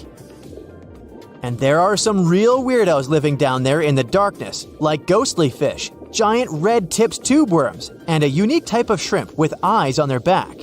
And some of them, like tube worms and bacteria, rely on the chemicals and minerals released by the vents to survive in harsh conditions. But in this case, the bubbling water didn't come from a hydrothermal vent. It was there because of a spring, and that's a bit more concerning. You see, the water in this reservoir needs to stay where it is. If too much of it seeps out, there could be some serious consequences, especially for the surrounding area. You can see this unusual leak along the Cascadia subduction zone, which is a massive fault line off the Pacific Northwest coast. It's a place where two pretty big plates that make up Earth's crust come together and slide along each other. The water from Pythia's oasis kinda acts as a lubricant between these plates. You can think of the fault zone as an air hockey table. When the fluid pressure is high, it's like you've turned the air on. That means the friction between the plates is reduced, which allows the plates to move. But if the fluid pressure is lower, the two plates can lock together, which then leads to the buildup of stress. Not that they'll feel bad. In the context of tectonic plates, stress is some pressure or force that can cause deformation. And if this stress starts to build up, at some point, it's gotta go somewhere. When it's too much, it can trigger earthquakes, and most likely, not small ones. For example, a release of stress in the Cascadia subduction zone could lead to a magnitude 9 earthquake. For comparison, the biggest earthquake we've ever recorded happened in Chile in 1960, and it had a magnitude of 9.5. The damage was enormous. So we hope the water will stay in its reservoir and keep maintaining the delicate balance between the tectonic plates. We've explored only 5% of the ocean. Who knows how many cool things are there at the bottom, waiting to be found? For example, check out these mysterious holes scientists have stumbled upon in the depths of the Atlantic Ocean, near the Azores. They're neatly aligned and are about 4 inches apart, or in some cases, even several feet. They resemble punctures left by a sewing machine. Some think these holes could have a biological origin. For instance, some fish may have made them while walking along the seafloor. Others believe we could be looking at something that's human-made, maybe left by a spiked tire. Of course, such holes are perfect for making up stories about creatures from other planets who allegedly made them. Or maybe even legendary monsters, like that one from Loch Ness. It's definitely hard to explain such symmetry of the holes, but one deep-sea biologist offered a pretty good explanation. He said there could be an animal burrowing beneath the sediment, and from time to time, it could make little chimneys just to get access to clean water circulation in its small burrow. I mean, there are sediment piles around the opening of each hole, and they do support the idea that something pushed the soil from below. But there's still no proof these holes are actually connected beneath the surface. And there are also a lot of things hidden at the bottom of the oceans and seas that ancient civilizations left us. For instance, archaeologists made a really cool discovery off the southern coast of Croatia, a road hidden under layers of sea mud that's 7,000 years old. They found the ancient road at the sunken Neolithic site of Solin. The site of Solin was a human-made island in ancient times, and an archaeologist discovered it 2 years ago. He was studying satellite images of the area around Korčula, one of the beautiful Croatian islands. When he realized there could be something interesting at the bottom of the sea, he dove into the water with his colleague. And under the surface of the Adriatic Sea, which is part of the Mediterranean Sea, at a depth of 13 to 16 feet, they found stone walls that were most likely part of some ancient settlement. The landmass where people built the settlement was separated from the main island by a narrow stretch of land. Luckily, this area is protected from big waves by the surrounding islands, so the site remained relatively well preserved. It's now hidden beneath the surface of the sea and covered in mud. But it's so exciting to imagine how people walked on that road nearly 7,000 years ago, visiting nearby settlements. If you want to see the weirdest creatures, you can always head to the bottom of the sea. Actually, scientists have determined there could be more than 30 potentially new species at the bottom of the Pacific Ocean. They've collected them using their remote-controlled vehicle. That's a big step because until recently, they could only study such creatures through photographs. I'm talking about segmented worms, different types of coral, some invertebrates similar to centipedes, and many others. But there are also many old freaky creatures that we already know about that look like they came from sci-fi movies. Red octopus, blobfish. Okay, this one kinda looks normal until you raise it to the surface. The goblin shark, Sloane's viperfish, zombie worms. Ugh. Yeah, I hear ya. Let's move on. The seafloor hides things from space too. There are traces of rare forms of plutonium and iron at the bottom of the Pacific Ocean. And what's awesome is that all this has come from space. These radioactive materials probably formed during some kind of cataclysmic event in space and eventually made their way out to our beautiful home planet. And this extraterrestrial debris most likely appeared on Earth within the past 10 million years. After it fell to the Pacific Ocean and settled at a depth of almost a mile, it became part of all those layers of rock down there. Plutonium is especially exciting for scientists. I mean, only tiny amounts of it have been found. Hundreds of atoms maybe. But it's still remarkable because these atoms are created by exploding stars. Things like this can help us better understand how the universe produces elements heavier than iron, like plutonium, gold, uranium, and platinum. We're still not sure about the origins of these elements. For a long time, scientists believed that supernovae, which is when a star comes to its end in a fabulous explosion, were responsible for creating these heavy elements. But it seems it's not just that. Some other cosmic events, such as the collision of neutron stars, which are super dense collapsed stars, or some rare types of supernovae, could also be involved. Whoa, let me get my popcorn! In the past 30 years, scientists have made an incredible discovery of a new creature living deep beneath the surface of the ocean, and the name of the creature is the harp sponge. Now, if you're wondering why it took so long to come across this animal, then I might have the answer. These creatures typically hang out at a depth of roughly 11,100 feet beneath the ocean's waves. This sponge species was first discovered off the coast of California thanks to a robot that was sturdy enough to explore those crazy depths the ocean has to offer. This is no doubt an area of the planet where even the most benign-looking creatures can be potentially dangerous. But even scientists were surprised to find that this creature was more than just a sponge. Now, this might seem obvious, but the harp sponge got its name because its basic structure, referred to as a vein, is the same shape as a harp. Each vein is made up of a horizontal branch supporting several parallel vertical branches. But don't let the harp sponge's fanciful and amusing appearance or its non-intimidating name fool you. Yeah, the harp sponge is very much a deep-sea hunter. It has a unique ability to capture and envelop small animals using its rhizoids, short, thin fibers. With their help, the harp sponge clings on to the soft, muddy bottom and catches tiny creatures that get swept into its branches by deep-sea currents. Uh-oh.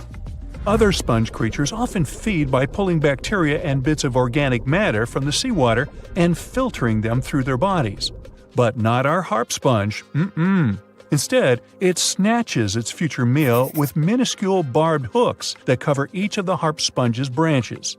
Now, harp sponges prefer tiny crustaceans like crabs, crayfish, shrimps, and prawns. Once the harp sponge has one of them in its clutches, it envelops the animal in a thin membrane before slowly beginning to digest it. So, pal, what's eating you? Oh, Harpo? Too bad. Researchers believe that harp sponges use this method of feeding because there aren't enough nutrients that deep down. This makes traditional filter feeding less effective. Research has shown that the creature is still in the process of evolving. Early harp sponges researchers found only had 2 veins, but later scientists discovered other harp sponges that had 6 veins. The harp sponge might have evolved this elaborate candle holder-like structure to increase its surface area. In general, harp sponges typically grow up to a length of 1 foot, but researchers have seen a creature that was 2 feet in length. The harp sponge is not only very unusual, but also beautiful to look at. See those tiny white balls on top of the branches? Now, why don't we look at some other creatures that live below the photic zone of Earth's oceans? The photic zone means the area beneath the ocean's surface that still receives some sunlight. Thanks to this, there are loads of different creatures and organisms living there. Any animal living beyond this layer qualifies as a deep-sea creature. The Tomopterus worm is a segmented worm you can find in the twilight zone of the ocean. This is the area that lies between 650 and 3,300 feet beneath the surface. These creatures are often no more than 1 inch long, but the largest of them can grow up to 1 foot. While swimming around and feeding, these worms do what researchers describe as an amazing smooth dance. That's because the creatures can swim extremely quickly and maneuver at tight angles with ease. Now, I know most people hear the word worm and think of the common earthworm, so it's quite interesting to know there's a deep-sea worm out there that never leaves the water during its entire life. Similarly, most of us try to avoid jellyfish that either rest on the sand or sit on top of the ocean waves. This isn't the case with a cresota jelly. That's a deep-sea creature too. This beautiful jellyfish is mostly ruby red, bright orange, or electric purple. That's what helped researchers realize they had found a new species of jellyfish. The creature grows to a maximum size of 1 inch across. It has tentacles that stretch out in every direction.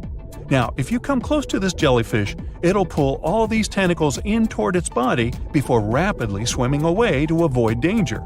Yes, you are dangerous. The cresota jelly is extremely rare. You won't see it very often. You might need to borrow that deep-sea diving robot I mentioned earlier. While worms and jellyfish might seem quite harmless, this isn't the case with the Pacific viperfish. Ooh. This creature is equipped with a noticeably big mouth, like me. And the needle-like teeth inside are key to its hunting strategy. Pacific viperfish live at around 5,000 feet below the ocean surface. But they're among those numerous marine animals that migrate each night from the ocean depths toward shallower waters to dine. What's on the menu for dinner tonight? Lots of small fish and shrimp. The creature can grow up to 12 inches in length. Its 2 front fangs, which stick up from the fish's bottom jaw past its own eyes, are especially dramatic. When the fish unhinges its jaw, its mouth can open wide enough to engulf smaller animals, and the teeth form a cage to prevent an escape. Now, have you ever seen an underwater creature that looks like a strawberry? Trust me, it does exist. Just look at these dots on the strawberry squid. The creature has a big eye and a smaller one. You might think this unconventional pairing would be awkward and uncomfortable, but it's actually the opposite. The big left eye looks upward. It spots shadows cast by other animals in the dimly lit waters above. The eye's tubular shape helps it collect as much light as possible. On the other side of the squid's head, you can see its right eye. It's small and looks downward. This eye searches for flashes of bioluminescence produced by animals lurking in the darker waters below. Now, bioluminescence means the production and emission of light by living organisms. By the way, the squid has a nickname.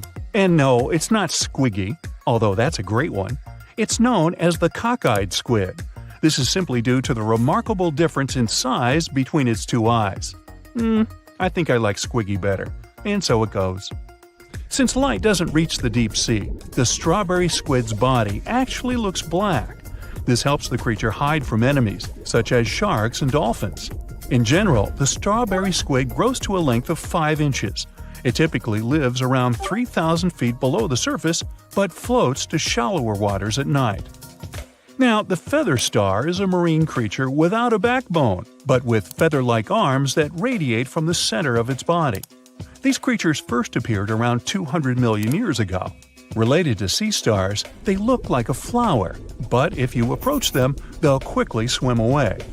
But not all feather stars can swim. Many species can only crawl along the bottom of the seafloor. Like some of the other deep-sea creatures we've looked at, the feather star can adapt to its surroundings. It has a creepy ability to shed its arms, the same way some lizards can shed their tails. This also helps them escape from their enemies. Feather stars live all across the globe, from the equator to the poles, from the shallow waters on top of reefs to the deep, deep sea. Now, given that we're dealing with mysterious creatures, the name of this one is quite fitting. The swift vampire squid should be the official symbol of life in the deep sea. The animal has a dark red body, huge blue eyes, and a cloak-like web that stretches between its 8 arms. This, along with its name, may suggest that the creature is some form of a terrifying hunter.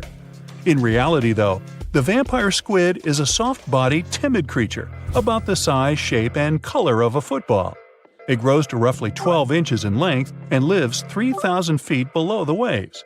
There's almost no oxygen there, but also relatively few predators. Whew, I think I'll need to decompress from this one. It was one of the biggest creatures ever to roam the earth. It was longer than your average school bus and could easily weigh more than 10 elephants combined. But where did it live? How did it end up having this size? And most importantly, why is it extinct nowadays? Let's find out. The megalodon was the largest predator ever known in our planet's history. In terms of its location, the megalodon lived practically in all waters on our globe, except near the poles. The reason why there were no megalodon teeth found in Antarctica is probably that the gigantic creature adapted to only warm tropical and subtropical waters. The younger ones liked to keep to the shores, while full-grown adults preferred coastal areas, but they could easily move into the open ocean as well. How do we know the megalodon was so widely spread? We can only presume, based on the fact that they discovered the most northern fossils off the coast of Denmark and the most southern in New Zealand. The discussion of how the megalodon got this size is still open in the scientific community.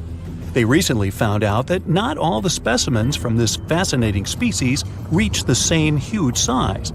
This has to do with a little something called the Bergmann's rule, which says that the temperature of the surrounding environment affects the animal's body size because they either need to conserve or shed heat. The megalodons that reach cooler waters probably needed more body weight to make sure they survived in low temperatures. On the contrary, those living in warmer waters had to be smaller to avoid burning up. But what did this enormous fish look like? Most modern depictions show the megalodon resembling an enormous great white shark. But well, it seems it may not necessarily be correct. The megalodon likely had a much shorter nose and a flatter jaw that looked almost squashed when compared with a great white shark. It also seems to have something in common with the modern blue shark: extra long pectoral fins.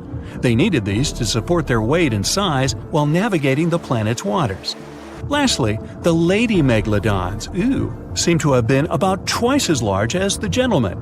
As for their offspring, even a small megalodon was enormous, at least 6.5 feet from nose to tail.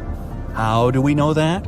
Because specialists have stumbled upon megalodon nursery habitats in Panama, Maryland, the Canary Islands, and Florida. Even the piles of used diapers were enormous. Nah, not really. Surely the scariest aspect of the megalodon's looks was its mouth. I mean, think about it. Megalodon had whales for dinner, so it obviously needed to open its mouth wide enough. Scientists have estimated that its jaw would span a mind-boggling size, 9 by 11 feet wide. Just to paint you a better picture, that means it could have easily gulped down 2 adult people side by side. Wait, which 2 adults? Those impressive jaws also feature 276 teeth. Based on modern reconstructions of the force of its bite, it looks like it may have been one of the most, if not the most, powerful animals of prey ever to exist. For comparison, humans can have a bite force of around 1,300 newtons. Today, great white sharks have been estimated to be able to bite down with a force of over 18,000 newtons. The megalodon tops all the records, with an estimated power of bite up to 10 times greater than that. It could basically crush a car with very little effort. Its teeth were also pretty amazing. Similar to sharks, the megalodon was fast in replacing its broken or worn teeth. With 4 or 5 rows of teeth in its mouth, it basically acted like a conveyor belt, growing back damaged or missing teeth within about 48 hours. This means that an adult megalodon probably would have grown several thousand teeth throughout its lifetime. It was nice of them to do that, though, since it's probably one of the reasons why megalodon teeth are so common in fossil records, and we're able to study them properly. To maintain its impressive physique, the megalodon had to eat somewhere around 2,500 pounds of food per day. Can't wrap your head around that? Well, it was the equivalent of 1¼ cows per day to survive. It's like if you had to eat 3,300 cans of tuna every day. I've used the word megalodon a lot, but have I mentioned where it comes from? When translated from Greek, it means giant tooth. Ah, those clever Greeks.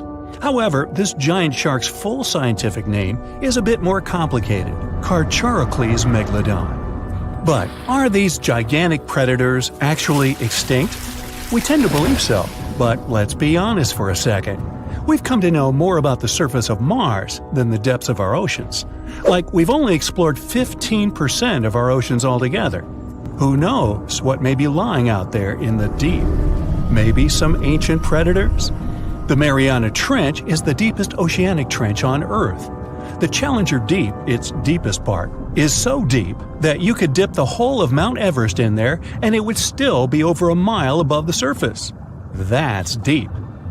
If a megalodon or two ever needed a place to crash, that would be a discreet enough location. However, the Mariana Trench is not a particularly comfy place to be in. Because it's cold and steeped in total darkness and all. The temperatures here are around 36 degrees Fahrenheit all year round.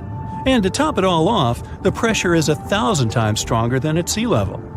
So it's safe to assume that if any megalodon is hiding in here, its teeth and bones might not be looking so good. Because of the intense pressure here in the Mariana Trench, proteins and calcium start to dissolve and disintegrate. That's why, for example, the Haddell snailfish, the deepest dwelling fish we've discovered, has evolved to feature flexible cartilage instead of bones. To survive here, the megalodon would also need to learn to navigate in complete darkness. That means it would have to either become luminescent or evolve to grow massive eyes like the giant squid.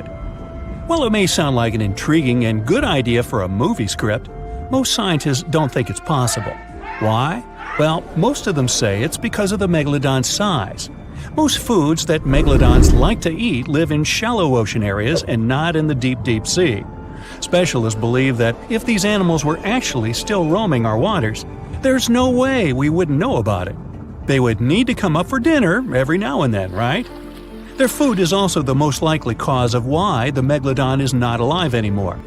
While some specialists believe the megalodon became extinct because of a drop in the ocean water temperature, most scientists suggested that the shifting food chain dynamics may have been more to blame.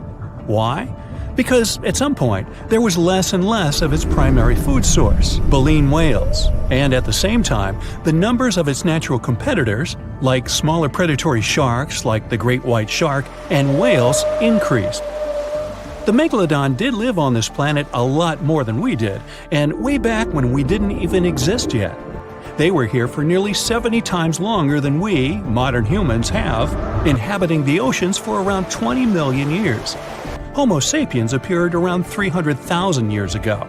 The megalodon managed to survive for so long mostly because of its unbeatable size. I mean, they can make a meal out of almost everything in the sea at the time. We may think about both of them as prehistoric creatures, but the megalodons and the dinosaurs never coexisted on Earth. The dinosaurs probably died out about 66 million years ago. Megalodons seem to have appeared a bit later. That's because the oldest megalodon fossils we have yet discovered are from the Miocene epoch, which began 23 million years ago. So long, Meg.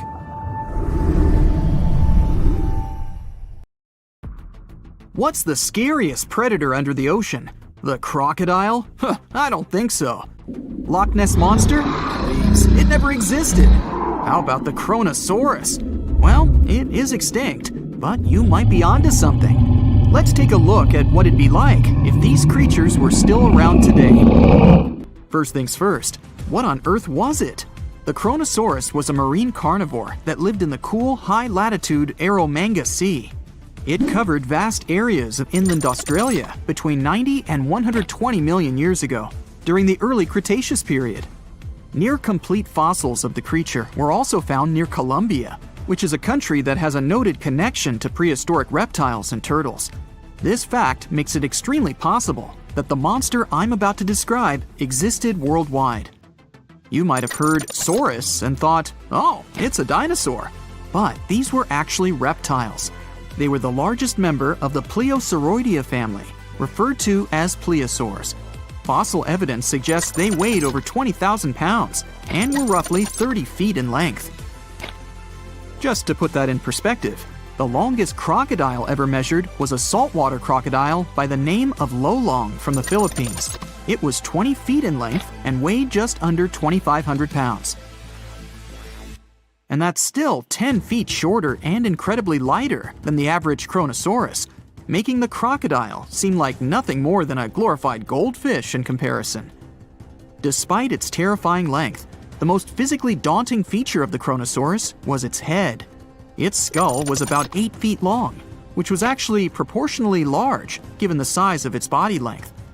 anything that was unfortunate enough to end up inside the Kronosaurus's mouth may have been given false hope.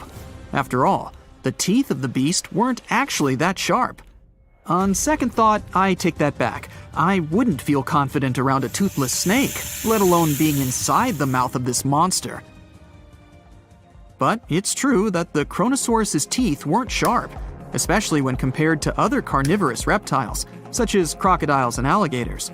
The teeth of this prehistoric sea creature were instead conical. This means that they were cone-like in shape.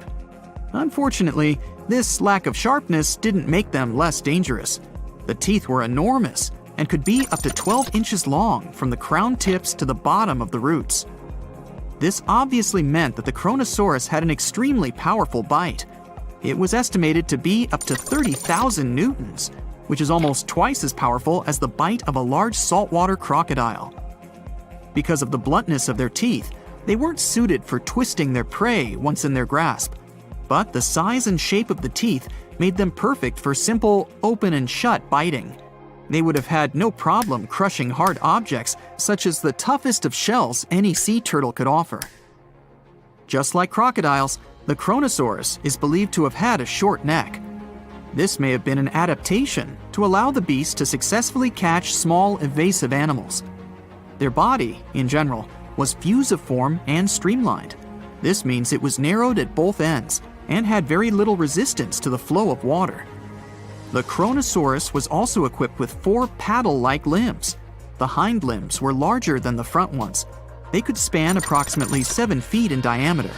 All in all, this set the Kronosaurus up to effortlessly propel itself through the waters and be an ultimate predator.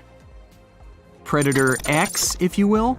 That's the name that was given to the fossil of a creature discovered near Svalbard, a Norwegian island group, in 2009. The fossil was identified as a 50-foot-long, 100,000-pound monster with a bite force of 33,000 pounds per square inch. This might be the highest bite force of any known animal. Although Predator X is yet to be classified as any specific type of animal, it was definitely a plesiosaur like the Kronosaurus. And even if it wasn't Predator X, the Kronosaurus was still most definitely a ferocious titan when it roamed Earth's oceans. The Kronosaurus actually got its name from the Greek mythological figure of Cronus, the father of Zeus. Cronus was viewed as a titan from a generation of super powerful beings. So what was it that the Kronosaurus, this terrifying monster, actually feasted on to satisfy its appetite? This creature was known to eat sea turtles, squid, and other larger marine reptiles of that time, such as elasmosaurids and ichthyosaurs. This suggests that if crocodiles existed in the realms of the Kronosaurus, they too might have turned into lunch for the beast. There's evidence from the fossil remains of the Kronosaurus that suggests that they also feasted on sharks, which I know is a disappointment to those of you who view that beast as the king of the ocean. Not when the Kronosaurus was around, my friend. In any case, grounding all kinds of food into small pieces to help digest them would have been difficult without small teeth. This explains the presence of rounded stones found in many of the remains of these sea creatures. Researchers believe these stones may have been swallowed to control buoyancy or to help process food. It's also entirely possible they were accidentally swallowed while feeding on other animals from the seafloor. As if the Kronosaurus even needed to be a meanie with its already existing power and size, there's also evidence to suggest that it indeed might have been. It turns out that after using all its impressive attributes to catch its dinner, the Kronosaurus first liked to play with its food, like a cat does with a mouse. I guess since the hunt was so easy for them, they needed to get their fun from somewhere else. Well, I think now you should have a good idea about these creatures. So let's ask ourselves what it would be like if they were still around today. And by the way, why aren't they? Well, the Kronosaurus was completely finished off by the same KT meteor that took out the dinosaurs 66 million years ago. But even before this catastrophic event, they were coming under increased pressure from an even bigger and more vicious family of carnivorous marine reptiles known as mosasaurs. You can't always be a top dog, I guess, or rather, top marine reptile. But what if this never happened, and they were still roaming Earth? Well, this might be obvious, but can you imagine what kind of impact that would have on sea tourism? Based on the impact that famous movies about sharks and killer whales had, what do you think the presence of a Kronosaurus in the ocean would do to beaches? The very creature that would eat sharks and whales for breakfast. Beaches would certainly become a great place to go for a quiet walk, because nobody else would even be there. And what about such activities as boating, surfing, and scuba diving? You think anyone would dare try them, knowing that this 30-foot beast could be lurking beneath them? Let's give humans some credit and assume most of them wouldn't.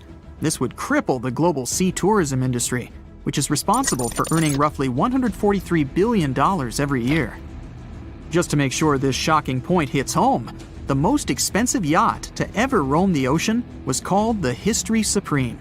Its master bedroom was believed to have a statue made of T-Rex's bone and a wall made of meteorite rocks, as well as a 24-karat gold panoramic wall aquarium. Anyway, this yacht was worth nearly $5 billion, meaning you could buy 38 of them with the money lost in potential damages to sea tourism caused by the Kronosaurus. I'm sure that the yacht's owner was happy the beast never made an appearance in their luxurious aquarium. So luxurious, in fact, that some people believe the History Supreme, reportedly owned by some business genius from Malaysia, never even existed. Rumor has it that it was simply an elaborate hoax fabricated by the supposed designer. Anyway, I don't think the trouble would just stop there. People could actually be in serious danger, regardless of being near the ocean or not. No, I'm not about to tell you that this thing would grow legs, adapt to living on land, and start picking us off one by one. At least, I hope not. I'm just going to point out the damage that the Kronosaurus would inflict through its devastating impact on sea trade. In America, ocean transit accounts for 76% of national trade. On top of this, more than 100 vital pharmaceutical products originate in the sea. I'll also state the obvious and point out that the ocean is a huge food source for us humans. The presence of the Kronosaurus could have a great impact on our relationship with the ocean, something we usually take for granted. A wanderer walking through a desert feels the scorching sun like never before. You can see him from afar thanks to his shining clothes. His long hoodie is covered with foil. It reflects sunlight and protects him from heat. The ground is so hot that shoe soles can melt on it. That's why the wanderer's boots are covered with heat-resistant material. A cloudless sky, barren land, and heat. But the wanderer is not in the desert. He's walking on the ocean's bottom. He doesn't know why this happened, but all the oceans on Earth dried up. It happened almost instantly, and even the greatest minds in the world don't know why. The wanderer knows only one thing. When it happened, his family was on the other side of the ocean. For several months, he's been traveling across this lifeless land, and he won't stop until he finds his family. The landscape around is spectacular. People have finally found out the secrets of the ocean depths. The seabed consists of huge mountain ranges and volcanoes. They fell asleep forever after the water had disappeared. Also, there are huge trenches leading to the unexplored depths of the planet. People had to build bridges to get over these enormous cracks in the ground. But most of the ocean floor is flat plains, boundless, lifeless, merciless. The wanderer's walking across a huge canyon. Once, it was swarming with sea life. The man puts on a gas mask, but not because of a sandstorm. Many fish and other marine inhabitants used to live in such canyons. Now, all that's left is a terrible smell. The wanderer passes by huge skeletons of whales. Among them, he notices dirty tents. People are hiding there from heat. The temperature in the area is much higher than in the Sahara Desert. One of the main functions of the ocean was to distribute heat all over the planet. The sun emits heat and radiation. The ocean absorbed this energy. Lots of currents were warm, and they carried this warmth around the world. The water got heated at the equator. Then it evaporated and turned into clouds. When warm air rose, it pulled along colder air from below.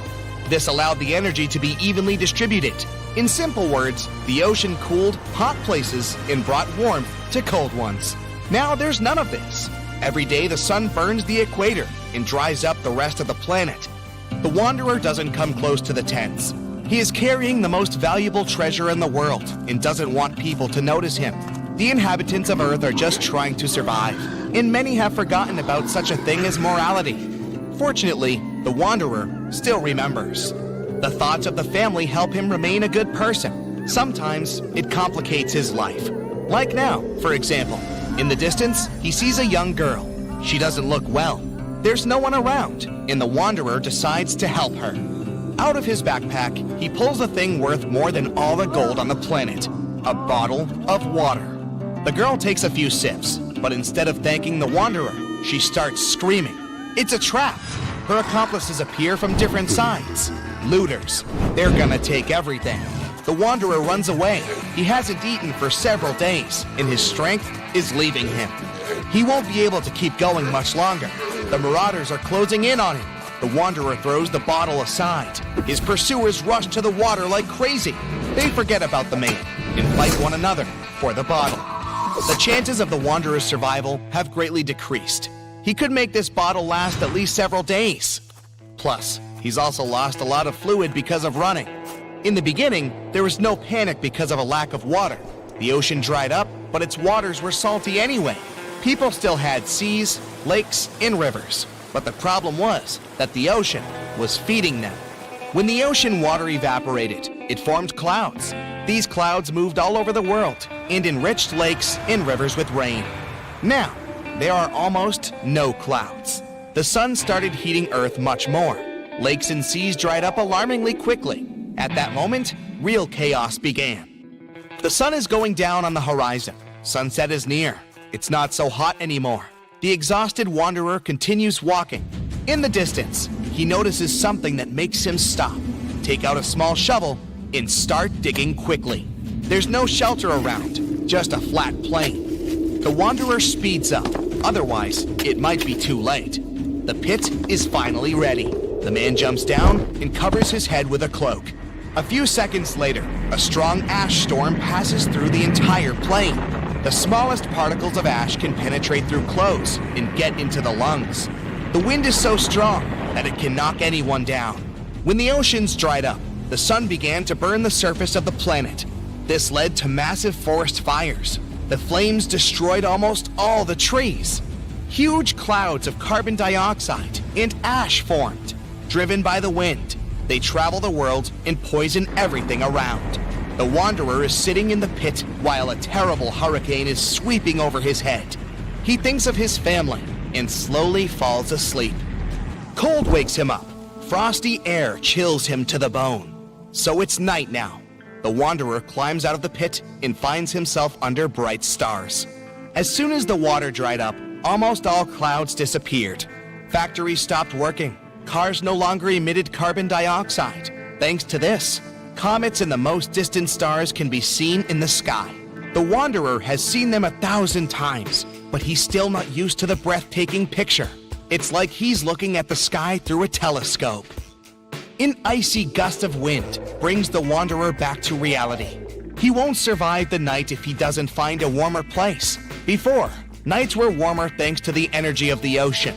Now, as soon as the sun goes down, temperatures drop dramatically. The wanderer needs to move to stay warm. He starts walking faster. Soon, he notices some lights in the distance. It's probably other looters. The wanderer goes deeper into the valley. Stars and the moon illuminate his way. Unfortunately, he is running out of energy.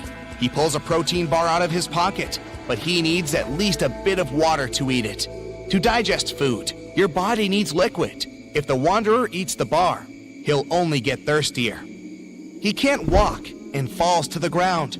He checks his pockets and finds a small kerosene tablet. He lights it using a matchstick. A tiny flame protects him from cold. To distract himself from thirst, the wanderer takes out an old MP3 player. He charged it during the day using the solar panels on his backpack. The man puts on headphones. Classical music calms him down. He lies on the ground next to the burning tablet. He needs to gain strength to continue his journey tomorrow. It's morning. In an hour, the sun will start burning the ground again. It's crucial to find water while he still has some time left. The wanderer inspects the territory and notices a spot where the ground is darker. In his previous life, the wanderer worked as a surveyor. He takes a few steps and touches the ground. It feels cool. There's an underground spring here. He begins to dig. The ground is getting wet. Water starts seeping out of the soil. The wanderer fills his empty bottles. Things don't look that bad anymore. It's getting a bit more difficult to breathe with each new day. In the past, phytoplankton and algae produced up to 70% of all the oxygen on the planet, but not anymore. Several days have passed. The wanderer runs out of water and food again. Fortunately, not for long. He's now walking among huge sunken ships. He sees modern aircraft carriers, liners, and even ancient pirate boats. In the distance, he spots huge mountains. The tops of these rocks are what used to be called the shore. The ocean floor is ending. The thoughts about reuniting with his family give him more strength. The man reaches the top and finds himself in the middle of a ruined city. It's empty. Where have all the people gone? Where is my family now? The wanderer asks himself. The man walks through the abandoned streets and meets an old man. He says that almost all the people who used to live here left the city and went to Antarctica. The wanderer has a new goal.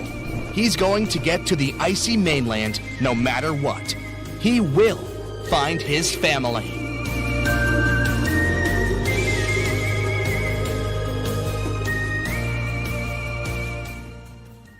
Lions, dogs, cats, all these mammals sleep in pretty comfortable positions. But not whales. They look like giant floating loaves of bread, which is a scene one diver accidentally came across in the Caribbean Sea. 6 whales were just standing upright with their tails pointed down at a depth of about 65 feet below the surface. Scientists discovered that when sperm whales take a nap, they stay in this position for 10 to 15 minutes. They don't move or breathe. But these creatures spend only 7% of their time asleep, far less than other mammals. Usually, they either rest peacefully in the water or relax, slowly swimming next to other marine animals. When they're moving and sleeping at the same time, they're actually taking a nap. These animals can't go too deep and need to stay close to the surface. Great white sharks sleep and hunt at greater depths, which means one less thing to worry about when taking a quick nap. Plus, it gets pretty cold the deeper you go, and whales need warmer environments that can help them maintain the temperature of their large bodies. When alone, dolphins enter a stage of deep sleep. It usually happens at night and lasts for only a few hours at a time. While sleeping, the animal floats at the surface. It shuts down half of its brain, I can relate, together with the opposite eye. The other half is at a low alert level, awake and ready to react if some unwanted visitor comes closer. The part of the brain that is awake also sends signals when it's time to go up to the surface to take a breath of fresh air. Marine mammals have the blowhole. That's a flap of skin they can open and close whenever they want. People breathe automatically. Your body knows what it needs to do even when you're sleeping. But whales and dolphins have a voluntary breathing system. It means they need to consciously go to the surface to get some air. And one part of their brain needs to always be awake to inform the animal it's time to go up. Whales and dolphins can hold their breath way longer than other species. They also have a higher tolerance for carbon dioxide and can take in more air. Their red blood cells store more oxygen too. Whales and dolphins' blood goes only to those body parts that really need oxygen. If a whale only uses its brain, heart, fins, and some other muscles needed for swimming at the moment, those will also be the only body parts that will get the oxygen. Digestion or other functions can wait. The ocean is not a place where you can relax and peacefully fall asleep. While sleeping, fish reduce their activity. Their metabolism becomes slow. Some of them keep floating in the same spot. Others find a safer place among corals or in the mud. Early in life, dolphins learn to make a unique whistle that helps others from their pod to identify them. That means these specific whistles are their names, and dolphins do respond to them. Clams have feet. It looks like a large tongue that sometimes protrudes from the shell, but that's actually the foot, and it's relatively long compared to the length of the animal. Clams use this limb to dig themselves in the sand. The blue whale is the largest living animal, and it's also larger than the majority of dinosaurs used to be. They can grow to more than 100 feet long and have a weight of almost 200 tons. That's like 50 adult elephants. A blue whale's tongue alone can weigh more than one elephant. Such a giant surely needs to eat a lot, 500,000 calories in just one mouthful. The blue whale's heart is the size of a small car and weighs 1,300 pounds. To move the blood through such a giant body, the heartbeats are so strong you can hear them even from 2 miles away. The heart of a whale beats only 8 to 10 times per minute. The whale is one of the loudest creatures out there. Its call can go up to 180 decibels, which is as loud as a jet plane. Almost 95% of jellyfish's body is made of water. For comparison, the human body is 60% water. It's probably not a surprise since jellyfish don't have a heart, blood, eyes, or brain. The other 5% of their body weight is proteins, muscles, and nerve cells. Jellyfish have been around for more than 500 million years. This makes them older than dinosaurs. These creatures haven't changed much, and today's jellyfish are pretty much like their ancestors. These creatures live in the ocean, but in 1991, more than 2,000 jellyfish polyps were taken into space. Scientists wanted to see how they would react in the environment with no gravity. The jellyfish reproduced and created 60,000 new polyps, but unfortunately, those couldn't function normally after getting back to Earth. One species of jellyfish can literally live forever. As it grows older, the critter goes down to the seafloor to become a polyp again, and that polyp turns into a new jellyfish with the same genetics. Greenland sharks can live 500 years. This is an animal with almost the longest lifespan among vertebrates. Sperm whales are sociable creatures. They spend their life surrounded by their family. These animals support one another and have close friends they remember well, even if they don't see each other for a long time. Electric eels have small eyes that are not so effective in environments with no light, so they mostly rely on their electric organs. Those consist of 6,000 cells. Eels use them to stow power, similar to batteries. These creatures use electricity like bats use their radars or dolphins their sonar. An eel can also produce enough electricity to power a panel of light bulbs. There's a small tropical archer fish that can learn to recognize human faces. This fish has an interesting ability to spit small jets of water from its mouth. Researchers showed the fish the image of two different faces placed side by side. One was unknown and the other was familiar. The fish was supposed to spit water at the familiar one. The creature took the right guess more than 80% of the time. Every year in the winter, great white sharks that live along the California coastline disappear. It feels as if they take a vacation for 30 to 40 days. The animals go to a point halfway between Hawaii and Mexico. They might do it to get some food, relax, or hang out with their buddies from other areas. The spot is now called the Whale Shark Cafe. Some types of sharks, like makos, whale sharks, or white sharks, breathe in a very specific way. It requires them to swim all the time. They also need to move quickly and with their mouth open. This way, the oxygen can enter and reach their gills. Sea sponges are some of the most primitive animals. They're immobile, don't have a mouth, eyes, bones, brain, heart, lungs, or any other organ whatsoever. And still, they're alive. There's such a thing as a sea unicorn. That's an animal called the narwhal. Its horn is actually a tooth that can grow up to 10 feet long. Manatees, also known as sea cows, are distant relatives of elephants. Their weight can go up to 1,000 pounds. These creatures are vegetarian and need to eat around 10% of their total weight on a daily basis. That's lots of sea salad. In some cases, manatees share space with alligators, but they get along pretty well. You can even find a photo from Florida where an alligator rides a manatee's back. Frogfish have special fins that help these creatures walk along the sand. They're very useful in shallow waters. A ghost pipefish is hard to see, but once you spot it, you're bound to get really surprised. Its head makes up over 40% of its body. Crabs don't feel like wasting time on such formalities as putting foods in their mouth. That's why they taste it with their feet, which is where their taste buds are. Marine iguanas are the only lizards on our planet that like spending time in the ocean, even though they mainly live on land. They're herbivores that feed in shallow waters and swim like snakes. Iguanas use their long claws to hold on to the bottom when they need to graze. Green turtles can cross over 1,400 miles when migrating. They try to find the perfect spot to lay their eggs. Penguins sort of fly when they're underwater, reaching a speed of 25 miles per hour. More than 5 million years ago, I've heard, I wasn't around then, deep-sea worms and humans had a common ancestor. So we still share 70% of our genes with these creatures, and with sea stars, squid, and octopuses.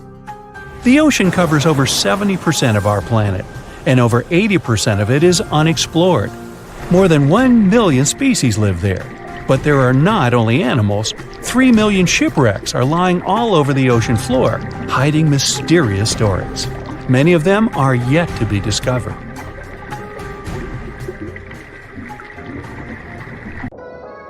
Oceans cover over 70% of the Earth's surface, so it comes as no surprise that about 50% of the U.S. territory is underwater. We've explored only 5% of oceans. 12 people walked on the moon, but there were only 4 manned descents to the Mariana Trench, the deepest location on Earth. Pressure is the crucial challenge of going deep into the ocean. At bigger depths, temperatures are extremely low, visibility is zero, and the pressure is so intense, it's harder to send people to the bottom of the ocean than to send them into space. You can't see it, but the pressure of the air pushing down on your body in deeper parts is so big, it feels like more than 100 adult elephants or 50 jumbo jets are standing on your head. The pressure is 1,000 times bigger than on the land. Meanwhile, in space, when we pass through the Earth's atmosphere, the pressure drops to zero. We're mapping the planets, but it turns out to be easier than mapping the ocean floor. NASA uses radio waves when exploring space, but this method can't be used for the ocean, since the trillions and trillions of gallons of water get in the way. The Pacific Ocean is becoming smaller, while the Atlantic Ocean is expanding. Many years ago, the Atlantic Ocean wasn't even there. It was formed when the North and South American continents separated. Now it's growing bigger at a rate of 2 inches per year, while the Pacific Ocean is shrinking a bit. Oceans even have their own sound, called a bloop. Its quite loud, low frequency, and pretty spooky sound was detected by scientists back in 1997. Some years later, though, other studies revealed that the bloop emanated from an iceberg, cracking away from a glacier. There are lakes and rivers in the ocean depths. It's possible because salt water and hydrogen sulfide make a combination that's much denser than the water surrounding it, which is why lakes and rivers might form and flow right inside the ocean. The world's biggest waterfall, called the Denmark Strait Cataract, is underwater too, in the waters between Iceland and Greenland. It's 11,500 feet tall, and its amount of water is almost 2,000 times bigger than the one Niagara Falls has. This underwater waterfall is possible because cold water is much denser than hot water, so cold water drops into the much warmer Irminger Sea. The longest mountain chain is also hidden in the mysterious underwater world. The mid-ocean ridge is almost 40,000 miles long. People studied only about 1% of this ridge. We know less of this chain than we know about the surface of Mars or Venus. Challenger Deep, the southern part of the Mariana Trench. That's a small valley at an extreme depth of a little bit over 36,000 feet. Imagine putting our tallest mountain, Mount Everest, into the Challenger Deep. 1.2 miles would still remain for the mountain's peak to reach the surface of the water. 94% of all living creatures are aquatic, and almost 2/3 of marine life is still not defined. So new species are being discovered all the time, including those spooky ones like the goblin shark, the fangtooth, and the frilled shark. Imagine what more's been waiting for us down there. There are also treasures hidden down below. Oceans have around 20 million tons of gold, but not in a way it can be extracted or mined with any cost-effective methods. It's dispersed all over the seafloor. If we could take it out, each person on the planet would get about 9 pounds of gold. Corals in shallow waters needed to find a way to protect themselves from the sunlight, so they developed some kind of layer that helps them feel good, even when exposed to direct sun rays. Basically, they developed a sort of natural sunscreen. Corals are living creatures. No mouth, eyes, or anything else that could say they're more than a rock, but they are in the category of marine invertebrates. A lot of the oxygen on our planet comes from the ocean. Scientists claim it's about 50 to 80%. The oxygen is produced by marine plants, mostly algae. A tsunami can be up to 100 feet tall, but waves under the surface are even bigger and can reach a height of 800 feet before they collapse. Antarctic fish have proteins inside their bodies that act as some sort of natural antifreeze. These proteins attach to ice crystals and prevent fish from freezing when the water gets too cold. When you place a seashell near your ear, it seems like you hear the sound of waves crashing on some distant beach, like a shell's memories are trapped inside. In reality, the shell amplifies the ambient noise from your current surrounding. There are 1 million volcanoes in the ocean depths, and 80% of eruptions happen underwater. The jellyfish is one of the oldest aquatic creatures, and their ancestors lived 500 to 700 million years ago. That makes them more than twice as old as the first dinosaurs, since they appeared around 240 million years ago. Sharks have also been around for quite a long time, about 400 million years. Fun fact, they don't have bones, but cartilage, the same thing our nose and ears are made of. Their skin is covered in a material that looks more like some sort of teeth than fish scales, dermal denticles. With this, their skin kind of feels like sandpaper, so it helps them be quicker and quieter. The smallest shark, called a dwarf lantern shark, is also one of the tiniest fish in the ocean, since the biggest one ever found was smaller than 8 inches. Lobsters have been around for almost 500 million years. Scientists found fossils of some kind of a huge 7-foot-long lobster, which was one of the biggest animals living at those times. Dolphins are some kind of sleepwalkers, since they sleep with only half of their brain. They close one eye at a time. Sea turtles are quite adaptive animals, and they live on all the continents, except Antarctica. Octopi are incredible marine dwellers. They have blue blood, 3 hearts, and 9 brains. The central one and the other 8 brains are distributed among their 8 arms. They also can regrow an arm in about 100 days. Sea sponges don't have a head, eyes, a mouth, bones, lungs, a heart, or a brain, but they're still living beings. A seahorse is technically a fish, even though it doesn't look like one. This specific animal has no stomach or teeth. Food goes through its digestive systems really fast, so these animals must eat more or less all the time to stay alive. Seahorses can eat more than 3,000 brine shrimp per day. There's a unique spot in the Pacific Ocean where you're farther from all your problems than in any other place on Earth. It's called Point Nemo, and it's about 1,500 miles away from the closest points of land. It's quite hard to get there. First, it's not a bit of land, so you can't actually see it. Second, even the person who discovered it back in 1992 never visited it. The ocean doesn't get struck by lightning as often as the land does, but when this happens, the results can be way worse than on the ground, since water is conductive, so lightning spreads across the ocean really fast. Cold water surrounding your body while swimming may feel refreshing, but that's not a protective layer, and you can still get sunburned. In fact, the water only reflects 10% of UV rays, while the sand reflects an additional 15% of the sun's rays. The temperature in oceans varies. Sometimes you can find water with a temperature of up to 40 degrees Fahrenheit, while there are hydrothermal vents in the seafloor too. They release water that goes up to 750 degrees Fahrenheit. Ouch. There's this thing called the Milky Sea phenomenon, a stunning scene where the water glows with such incredible light that it looks like it's not from our planet. This area is so big, you can see it shining from space, and the mysterious phenomenon usually can be seen in the Indian Ocean. Sometimes, while chilling on a beach, you can see green flashes over the horizon. That happens because the atmosphere bends sunlight when it's passing through, after which it separates the light into different colors. This is in the same way a prism splits the light into what we later see as small rainbows. Black holes have incredibly strong gravitational force pulling objects in. Even light doesn't have a chance to escape it. A similar thing happens with those found in the oceans. Yes, no need to go to space to see one of those. We have them on Earth too. It's just that they don't catch the light, but the water. They are enormous whirlpools, sometimes bigger than whole cities, and they're spinning against the main current, swirling billions of tons of water and everything else on the way.